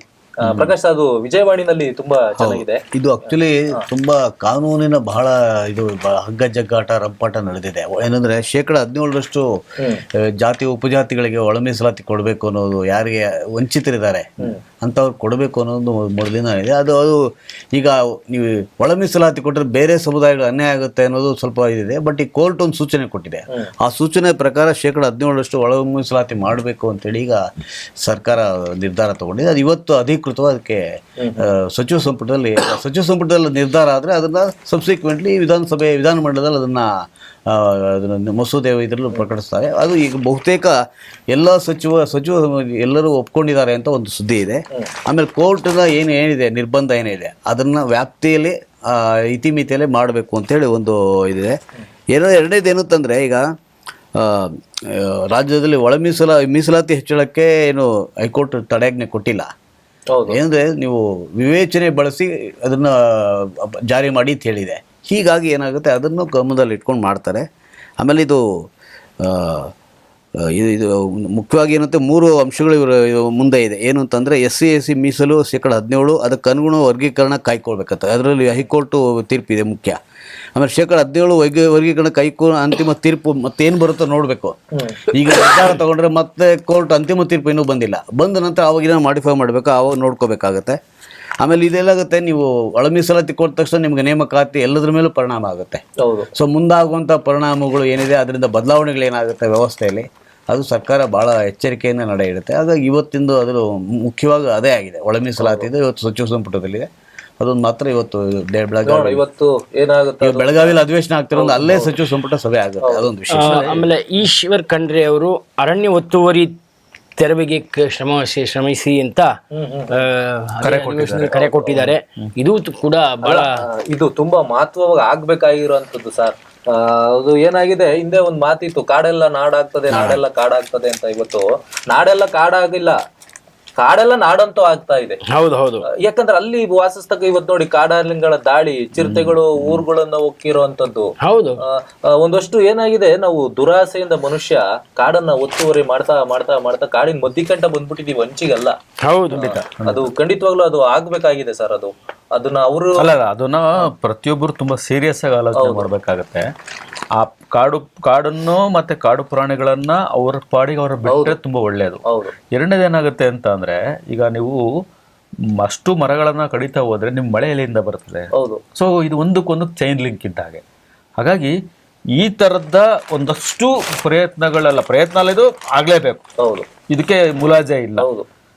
ಫಸ್ಟು ಎಲ್ಲೆಲ್ಲಿ ಈ ತರದ ಸಮಸ್ಯೆಗಳಿದೆ ಅದು ನೋಡ್ಕೊಂಡೋದನ್ನ ಪ್ಯಾಚ್ ಅಪ್ ಮಾಡ್ತಾ ಬಂದ್ರೆ ಇದು ಖಂಡಿತವಾಗಿಯೂ ಸಕ್ಸಸ್ ಮಾಡ್ಲೇಬೇಕಾಗುತ್ತೆ. ಇಲ್ಲಾಂದ್ರೆ ಪ್ರಕೃತಿಗೂ ನಾವು ವಿನಾಶದ ವನ್ಯಜೀವಿ ಮಾನವ ಸಂಘರ್ಷ ಎಲ್ಲವೂ ಅನಾಹುತಗಳು ಹೆಚ್ಚಾಗುತ್ತೆ. ಆಮೇಲೆ ಇನ್ನೊಂದೇನಪ್ಪ ಅಂತಂದ್ರೆ, ಇದು ತುಂಬಾ ಚಳಿ ಇರತಕ್ಕಂತ, ಈಗ ಚಳಿಗಾಲ ಪ್ರಾರಂಭ ಆಗಿದೆ. ಕಳೆದ ಬಾರಿಗಿಂತ ಸರಿ ಚಳಿ ಜಾಸ್ತಿ ಆಗಿದೆ. ಹೌದು. ಮತ್ತೆ ಜೊತೆಗೆ ಮಂಜು ಕೂಡ ಸುರಿತಾ ಇದೆ, ಮಂಜು ಹಿಮ ಬರ್ತಾ ಇದೆ. ಸೊ ಇದ್ರ ನಡುವೆ ಏನಾಗಿದೆ ಅಂದ್ರೆ, ಗ್ರೇಟರ್ ಬೆಂಗಳೂರು ಅಥಾರಿಟಿ ಶಾಲಾ ಮಕ್ಕಳಿಗೆ ಇದುವರೆಗೂ ಸ್ವೆಟರೇ ಕೊಟ್ಟಿಲ್ಲ. ಇದಕ್ಕೆ ಮೀಸಲಿರತಕ್ಕಂಥ ಹಣ ಎಷ್ಟು, ಸುಮಾರು ಒಂದು 21,000ಕ್ಕೂ ಅಧಿಕ ಮಕ್ಕಳು ಚಳಿಗಾಲದಲ್ಲಿ ಇಷ್ಟು ಬೆಳ್ಳಂಬೆಳ್ಳಗೆ ಹೇಗೆ ಹೋಗ್ಲಿಕ್ಕೆ ಸಾಧ್ಯತೆಗಳಾಗುತ್ತೆ? ಸರ್ಕಾರಿ ಶಾಲೆ ಅಲ್ಲ, ಸರ್ಕಾರಿ ಯೋಜನೆಗಳೇ ಅಂದ್ರೆ ಹಂಗನ ಸ್ವೆಟರ್ ಕೊಟ್ರೆ ಬೇಸಿಗೆ ಕಾಲಕ್ಕೆ ಬರುವಂತದ್ದು. ಅದೇ ಹೇಳ್ತಾ ಇರೋದು. ಏಪ್ರಿಲ್ ಕೊಡುವಂತದ್ದು ಎಲ್ಲಾ ಯೋಜನೆಗಳು ಮಕ್ಕಳು ಹಂತದಲ್ಲೂ ವಿಚಾರದಲ್ಲೂ ಹಿಂಗೆ. ಮಕ್ಕಳ ವಿಚಾರದಲ್ಲೂ ನೀವು ಇದೇ ತರ ಮಾಡ್ತಾ ಕೂತಿರ್ತಿರಲ್ಲ.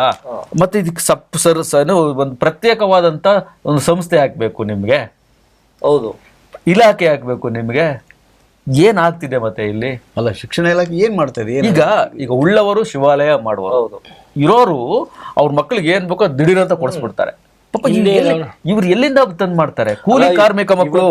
ಸರ್ಕಾರಿ ಶಾಲೆಯಲ್ಲಿ ಓದ್ತಾ ಇರೋ ಮಕ್ಕಳುಗಳೇ ಕಡಿಮೆ, ಅದ್ರಲ್ಲೂ ಓದ್ತಾ ಇರೋರು ತುಂಬಾ ಆರ್ಥಿಕವಾಗಿ ಹಿಂದುಳಿದಂತವ್ರು. ಅಲ್ಲ, ಅದ್ರ ಜೊತೆಗೆ ನೀವು ಕೊಡ್ತಕ್ಕಂತ ಹೇಳಿಕೆಗಳಿದೆಯಲ್ಲ, ನಾವು ಅದಕ್ಕೆ ಮಾಡಿದೀವಿ, ಇದು ಡೆವಲಪ್ ಮಾಡಿ, ಎಲ್ಲಿದೆ ಮತ್ತೆ ನಿಮ್ ಡೆವಲಪ್ಮೆಂಟ್? ಎಲ್ಲಿ ಆಗ್ತಾ ಇದೆ ಮತ್ತೆ ಇಲ್ಲಿ? ಮಧು ಬಂಗಾರಪ್ಪನವ್ರು ಏನೇನೋ ಭಾಷಣ ಮಾಡ್ತಾರೆ, ತೊಂದ್ರೆ ಇಲ್ಲ, ಅವ್ರು ಮಾಡ್ಲಿ, ಅವ್ರು ಇರೋದೇ ಭಾಷಣ ಮಾಡಕ್ಕೆ. ಬಟ್ ಇಲ್ಲಿ ವಾಸ್ತವ ಏನಾಗಿದೆ? ಈ ಚಳಿಗಾಲದಲ್ಲೂ ಕೂಡ ಮಕ್ಕಳಿಗೆ ಒಂದು ಸ್ವೆಟರ್ನ ಕೊಡಿಸೋಕೆ ಇವ್ರಿಗೆ ಆಗಿಲ್ಲ ಅಂತ ಅಂದ್ರೆ ಅವ್ರು ಏನೇನೋ ಕಥೆಗಳು ಹೇಳ್ತಾರೆ. ಅವದೇನೋ ಸರ್, ಅವು ಅದೊಂದಷ್ಟು ದುಡ್ಡು ಮಾಡಕ್ಕಿರೋಂತ ನಿಜವಾಗ್ಲೂ ಒಂದ್ ದೊಡ್ಡ ಜಾಲ ಅದು. ಇವ್ರು ಯಾರೋ ಸರ್ಕಾರದವ್ರು ಯಾರಿಗೋ ಟೆಂಡರ್ ಕೊಡ್ತಾರೆ. ಅವನೆಷ್ಟು ಕಳಪೆ ಆಗ್ತಾನೋ, ಎಷ್ಟು ಇದಲ್ಲಿ ಮಾಡ್ತಾನೋ, ಬಟ್ ಸರಿಯಾದ ಟೈಮ್ಗಾದ್ರೂ ಅದನ್ನ ಕೊಟ್ರೆ ಮಕ್ಕಳಿಗೆ ಒಂದಷ್ಟು ಉಪಯೋಗಕ್ಕಾದ್ರೂ ನೋಡಿ. ವಾಸ್ತವವಾಗಿ ಏನಿದೆ ಅಂದ್ರೆ ಈಗ ಸ್ವೆಟರು, ಸಮವಸ್ತ್ರ, ಪುಸ್ತಕ, ಇವಾಗೆಲ್ಲ ಈಗ ಪುಸ್ತಕ ಸಮವಸ್ತ್ರ ಯಾವಾಗೇನು ಶಾಲಾ ಆರಂಭದಲ್ಲೇ ಜೂನಲ್ಲಿ ಅದಕ್ಕೆ ಮುಂಚೆನೆ ಸಿದ್ಧ ಮಾಡಿ ಇಟ್ಟಿರ್ಬೇಕು. ಹೌದು. ಈಗ ಇದು ಸ್ವೆಟರ್ ಇದೆ, ಚಳಿಗಾಲ ಸ್ಟಾರ್ಟ್ ಆಗುತ್ತೆ, ಒಂದು 6 ತಿಂಗಳು ಮುಂಚೆನೆ ಆರ್ಡರ್ ಕೊಟ್ಟು ಅದೆಲ್ಲ ಸಿದ್ಧ ಮಾಡಿ ಎಲ್ಲ ಶಾಲೆಗಳು ಪೂರೈಸಬೇಕು.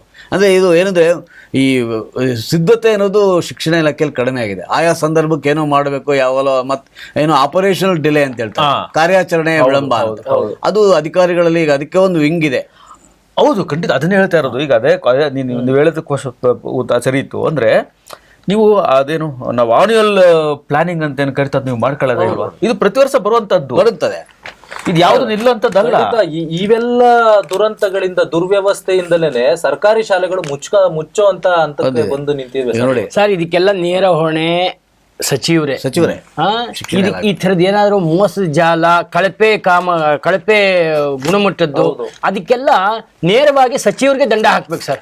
ನೋಡಿ, ಈಗ ಪುಸ್ತಕ ಸಿದ್ಧತಾ ಸಮಿತಿ ಇರುತ್ತೆ, ಅವರು ಡಿಸೈಡ್ ಮಾಡಿರ್ತಾರೆ, ಬೇಗನೆ ಪ್ರಿಂಟ್ ಮಾಡಿಸಿ ಜೂನ್ 1ಕ್ಕೆ ಮಕ್ಕಳಿಗೆ ಶಾಲೆ ಕಾಲಿರುತ್ತೆ. ಹೌದು, ಆಗಲೇ ಸಿಕ್ಬಿಟ್ರೆ ಸಿಗಲ್ಲ. ಅದು ಸಮವಸ್ತ್ರ ಮತ್ತೆ ಪುಸ್ತಕ ಸಿಗಲ್ಲ. ಹೌದು, ಅಂದ್ರೆ ಮತ್ತೆ ಪತ್ರಿಕೆಗಳಲ್ಲಿ ಬರ್ಬೇಕು, ಮಾಧ್ಯಮಗಳಲ್ಲಿ ಬರ್ಬೇಕು, ಹಿಂಗಾಗಿದೆ ಅಂತ ಹೇಳ್ಬೇಕು, ಆಮೇಲೆ ರಿಲೀಸ್ ಮಾಡ್ಬೇಕು.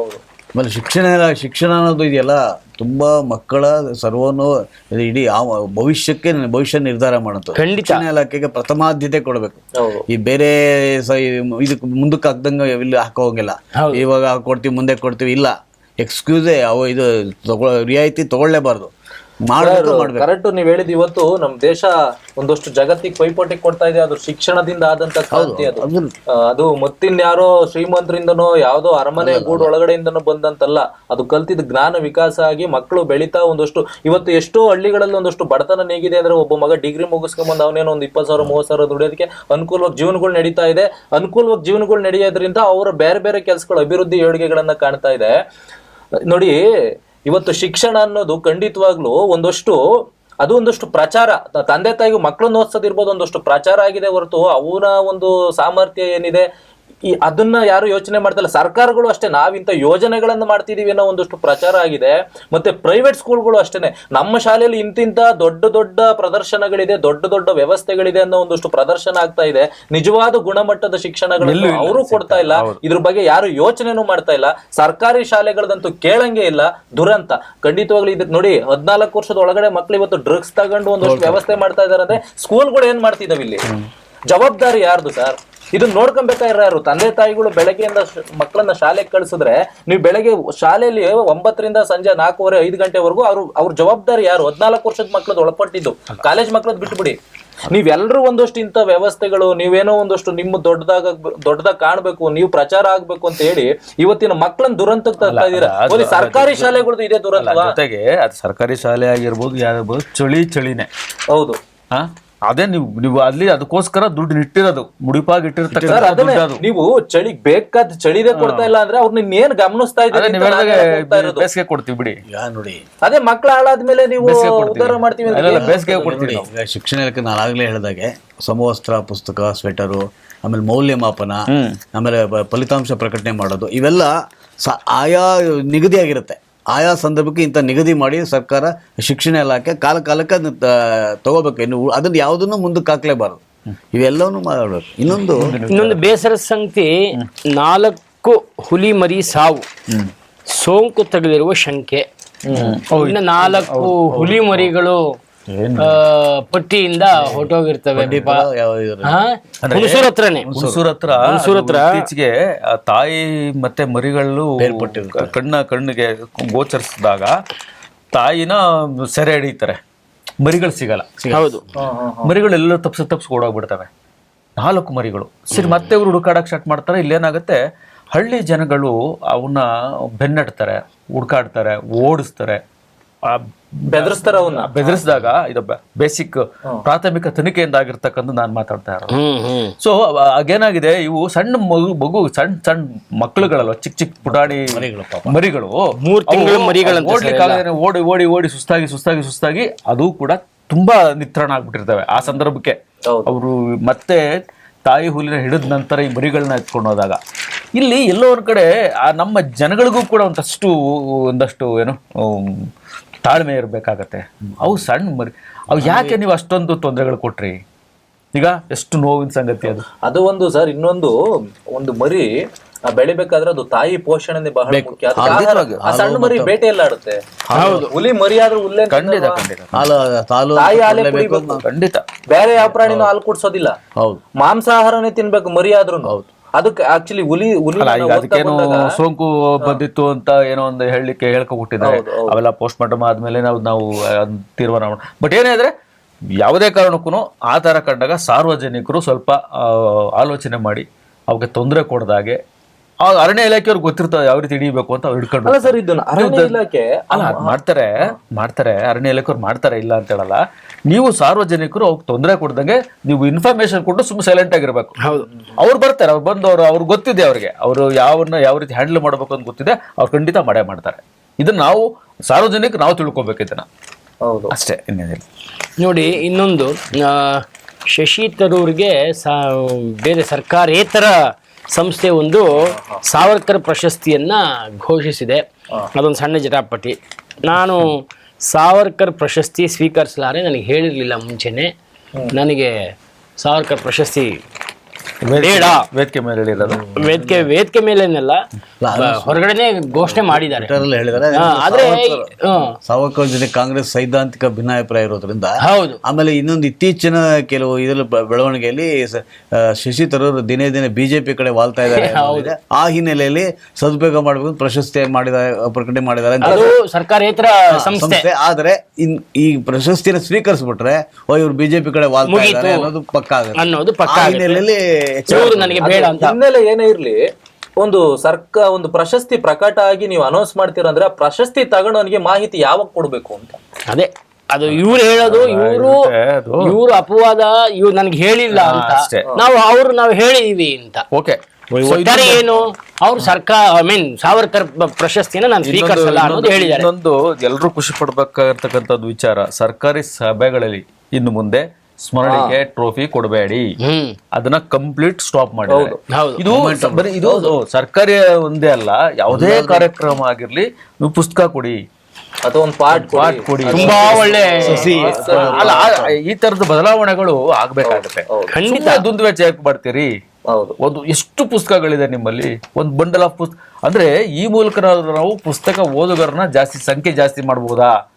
ಮಾಡ್ತೀವೋ ಬಿಡ್ತೀವೋ ಬೇರೆ ಕ್ವಶನ್. ಆದ್ರೆ ಇದನ್ನ ತಗೊಂಡು ಹೋಗ್ತೀರಿ. ಈಗ ಬಹುಶಃ ಈಗ ನಿಮ್ಗೆ ಯಾವ್ದಾದ್ರು ಸಂದರ್ಭದಲ್ಲಿ ನಿಮ್ಗೆ ಶಾಲ್ ಹಾಕ್ತಾರೆ, ಹಾರ ಹಾಕ್ತಾರೆ, ಎಷ್ಟೊಂದು ತಗೊಂತೀರಿ ಮನೆಗೆ ನೀವು? ಹೌದು. ಅಲ್ಲ, ಶಾಲೆ ನೀವು ಉತ್ಕೊಳ್ಳೋ ತರ ಇರ್ತದ?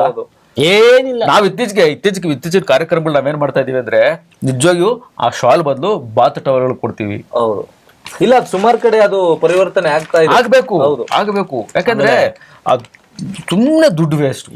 ಮೊಮೆಂಟ್ಗಳು ಫಲಕಗಳು ಸುಮ್ನೆ ಕೊಡ್ತಾರೆ. ಜಾಗನೂ ಇಲ್ಲ, ಅವ್ರ ಪ್ರತಿಷ್ಠೆನೂ ಹೆಚ್ಚಿಸ್ತದ. ಅದು ಸುಮ್ನೆ ಅದು ಒಂದಷ್ಟು ಕೊಟ್ಟು. ಸರ್, ನಿಜವಾಗ್ಲು ಹೇಳ್ತೀನಿ, ಅಲ್ಲಿ ಬರೋ ಕಲಾವಿದ ನಿಜವಾಗ್ಲು ಅಲ್ಲಿ ಬಸ್ ಚಾರ್ಜ್ ತಗೊಂಡು ಹೋಗಂತ ಎಷ್ಟೋ ಜನ ಕಲಾವಿದ್ರು, ಜಾನಪದ ಕಲಾವಿದ್ರು ಇರ್ಬೋದು, ರಂಗಭೂಮಿ ಕಲಾವಿದ್ರು ನಿಜವಾಗ್ಲೂ ಇದಾರೆ. ಅವ್ರಿಗೆ ನೀವು ಅದನ್ನ ಒಂದ್ 2-3 ಸಾವಿರ ಖರ್ಚು ಮಾಡ್ಕೊಡೋದು, ಆ ದುಡ್ಡೇ ಅವ್ರಿಗೆ ಕೊಡಿ. ಅಲ್ಲ, ಏನಾದ್ರು ಮಾಡ್ಬೋದು, ಬಟ್ ಇದು ನಿಷೇಧ ಮಾಡಿರೋದು ನಿಜ ಒಳ್ಳೆ ವಿಚಾರ. ನೋಡಿ, ಇದೊಂದಷ್ಟು ತುಂಬಾ ಸಮಾಜ ಇದು ತಮಾಷೆಯಾಗಿ ತಗೊಳೋದಕ್ಕಿಂತ ಒಂದಷ್ಟು ನಾವು ವಿಚಾರವಾಗಿ ಒಂದಷ್ಟು ಆತಂಕವಾಗಿ ನೋಡುವಂತ ವಿಚಾರ. ಅವಿವಾಹಿತರಿಗೆ ಮಠ ಬೇಕು ಅಂತೇಳಿ ಮದ್ದೂರು ತಾಲೂಕಿನಲ್ಲಿ ಮರಗಳಿಗೆ ಗ್ರಾಮ ಪಂಚಾಯತಿಲಿ ಯುವಕರು ಅರ್ಜಿ ಸಲ್ಲಿಸಿದ್ದಾರೆ. ಮರಳಿಗ ಗ್ರಾಮ ಪಂಚಾಯತಿ ಯುವಕರು. ನೋಡಿ, ಅಲ್ಲ ಇದು ಸರ್ ಎಂತ ದುರಂತ ಅಲ್ವಾ ಇದು? ಒಂದು ಗ್ರಾಮ ಪಂಚಾಯತಿನಲ್ಲಿ 21 ಜನ ಸಹಿ ಹಾಕಿ ಪಂಚಾಯತಿಗೆ ನಮ್ಗೊಂದು ಮಠ ಬೇಕು, 30-40 ಒಂದು ನಿವೇಶನ ಕೊಡಿ, ನಾವಲ್ಲಿ ಮಠ ಮಾಡ್ಬೇಕು ಅಂತ ಕೇಳ್ತಿದ್ದಾರೆ ಅಂದ್ರೆ ಎಷ್ಟು ಅಲ್ಲ ಇದು ಅವರ ನೋವನ್ನ ಒಂದು ಕ್ಷಣ. ಇದು ಏನಂದ್ರೆ ವಿಡಂಬನಾತ್ಮಕ ಬೆಳವಣಿಗೆ.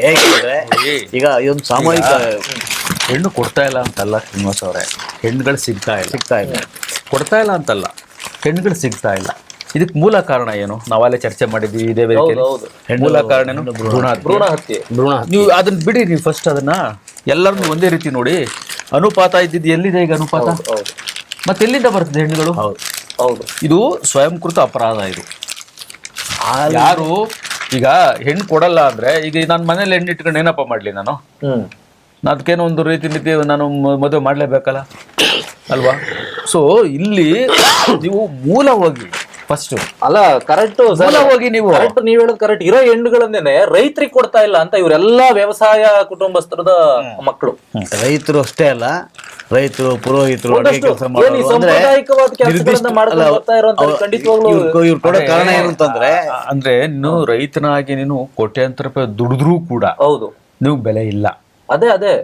ಅದೇ ಒಬ್ಬ ಸರ್ಕಾರಿ ನೌಕರಿ ಅಟೆಂಡರ್ ಆಗಿರು, ಹೌದು, ಅಥವಾ ಏನೋ ಬೇರೆ ಈಗ ಏನಾಗಿದೆ, ಇದು ಬಹುಶಃ ತಿಳುವಳಿಕೆ ಅಂತ ಕರಿಬೇಕಾ, ಏನು ಹಣ ಅಂತ ಕರಿಬೇಕಾ, ಅಥವಾ ನಮ್ಮ ಸಮಾಜ ವ್ಯವಸ್ಥೆ ಅಂತ ಕರಿಬೇಕಾ? ನಿಜವಾಗಿ ಇದು ಕನ್ಫ್ಯೂಸ್ ಅಲ್ಲಿ ಇದೀವಿ ನಾವು. ಯಾಕಂದ್ರೆ ಇದು ಅವರವರ ಇಚ್ಛೆ ಅಂತ ನಡೀತಕ್ಕಂಥದ್ದು. ಈಗ ಒಂದು ಮಗುನ ಅವ್ರು ಮದುವೆ ಮಾಡ್ಕೊಡ್ಬೇಕು ಅಂದ್ರೆ ಅವ್ರ ಆಲೋಚನೆ ಮಾಡಿ ಅದು ಸಹಜ ಅದು. ಬಟ್ ಅವ್ರ ಮನಸ್ಥಿತಿಗಳ ಬದಲಾವಣೆ ಆಗ್ಬೇಕಾಗತ್ತೆ. ಈಗ ಒಬ್ಬ ರೈತ ದುಡ್ದಿಲ್ಲ ಅಂತ ಅಂದ್ರೆ ದೇಶಕ್ಕೆ ಆಹಾರನೇ ಇಲ್ಲ, ಅನ್ನನೇ ಇಲ್ಲ, ಅವನು ಮುಖ್ಯ. ನೀವ್ ಹೇಳಿದ್ದು ಸತ್ಯ, ಆದ್ರೆ ಇಲ್ಲ ಅಂತ ಹೇಳಲ್ಲ. ಹೆಣ್ಣು ಎತ್ತವರು ಕೂಡ ಆ ಮನಸ್ಥಿತಿನ ಬದಲಾಯಿಸ್ಕೋಬೇಕಾಗತ್ತೆ. ಈಗ ಅವ್ರೇನ್ ಎಕರೆ ಜಮೀನುಗಳಿರ್ತವೆ, ಎಲ್ಲ ಇರ್ತವೆ, ಅವ್ರು ದುಡಿತಿರ್ತಾರೆ, ಒಳ್ಳೊಳ್ಳೆ ಸಂಪಾದನೆ ಮಾಡ್ತಿರ್ತಾರೆ. ಅಂದ್ರೆ ಅವರ ಮನಸ್ಥಿತಿಗಳು, ಹೆಣ್ಣು ಎತ್ತ ತಂದೆ ತಾಯಿಗಳ ಮನಸ್ಥಿತಿ ಬದಲಾಗಬೇಕಾಗತ್ತೆ. ಎಲ್ರಿಗೂ ನ್ಯಾಯ ಸಿಗ್ಬೇಕಾಗುತ್ತೆ. ಏನಾಗುತ್ತೆ ಸಮಸ್ಯೆ, ಮದುವೆ ವಿಚಾರದಲ್ಲಿ ಹೆತ್ತವರು ಹೆಣ್ಣು ಮಕ್ಕಳು ಅವರ ಕಲ್ಪನೆನೇ ಬೇರೆ ಇದೆ. ಏನಂದ್ರೆ ಅವ್ರಿಗೆ ಒಂದು ನಿರ್ದಿಷ್ಟ ಸಂಪಾದನೆ ಇರಬೇಕು, ಆಮೇಲೆ ಅವನು ಹಣಕಾಸು ಪರಿಸ್ಥಿತಿ ಚೆನ್ನಾಗಿರ್ಬೇಕು. ಎಲ್ಲಕ್ಕಿಂತ ಮುಖ್ಯವಾಗಿ ಹಳ್ಳಿಗಳಿಗೆ ಹೆಣ್ಣು ಮಕ್ಕಳನ್ನ ಕೊಡಲ್ಲ, ನಗರದಲ್ಲಿ ಇದ್ರೆ ಕೊಡ್ತಾರೆ. ಅದೇ ಇಂಥ ವಿಚಾರಗಳ ಮಧ್ಯೆ ಇನ್ನೊಂದು ಒಂದು ಗವಿ ಮಠದವರು ಒಂದು ಹೈಟೆಕ್ ಕೊಪ್ಪಳದ ಗವಿ ಮಠದವರು ಹೈಟೆಕ್ ಒಂದು ಕಾಲೇಜನ್ನ ಕಟ್ಟಿಸ್ತಾ ಇನ್ನೇನೋ ಮುಗಿಯೋ ಹಂತಕ್ಕೆ ಬರ್ತಾ ಇದೆ. ಕೊಪ್ಪಳದ ಕಾಟ್ರಳ್ಳಿ ಬಳಿ ಹೈಟೆಕ್ ಕಾಲೇಜು, ಬೀದಿ ವ್ಯಾಪಾರಿಗಳು, ಸ್ವಚ್ಛ ಕಾರ್ಮಿಕರು, ಮತ್ತೆ ಆಟೋ ಚಾಲಕರು, ರೈತ ಮಕ್ಕಳು, ಈ ತರ ಬಡ ಕುಟುಂಬದ 1500 ಮಕ್ಕಳಿಗೆ ಉಚಿತ ಶಿಕ್ಷಣ ಕೊಡ್ತೀವಿ. ಇದಕ್ಕಿಂತ ನಿಮ್ಗೆ ಯಾವ ಸುದ್ದಿ ಬೇಕು ಇವತ್ತು? ನಿಮ್ಗೆ ಒಳ್ಳೆ ಸುದ್ದಿ ಯಾವ ಸುದ್ದಿ ಬೇಕು? ತುಂಬಾ ಒಳ್ಳೆ ಈ ರಾಜಕೀಯೇತರ ಸುದ್ದಿಗಳಲ್ಲಿ ರಾಜಕೀಯ ಸುದ್ದಿನ ಅದ್ ಮಾತಾಡಬಾರ್ದು ಅಂತ ನನ್ನ ಪ್ರಕಾರ. ನೋಡಿ ಇವ್ರು ಏನ್ ಹೇಳ್ತಾರೆ ಸ್ವಾಮೀಜಿಗಳು, 60 ಕೋಟಿ ವೆಚ್ಚದಲ್ಲಿ ನಿರ್ಮಾಣ ಮಾಡಲಾಗಿದೆ ಅಂತೆ, ಫುಲ್ ಹೈಟೆಕ್.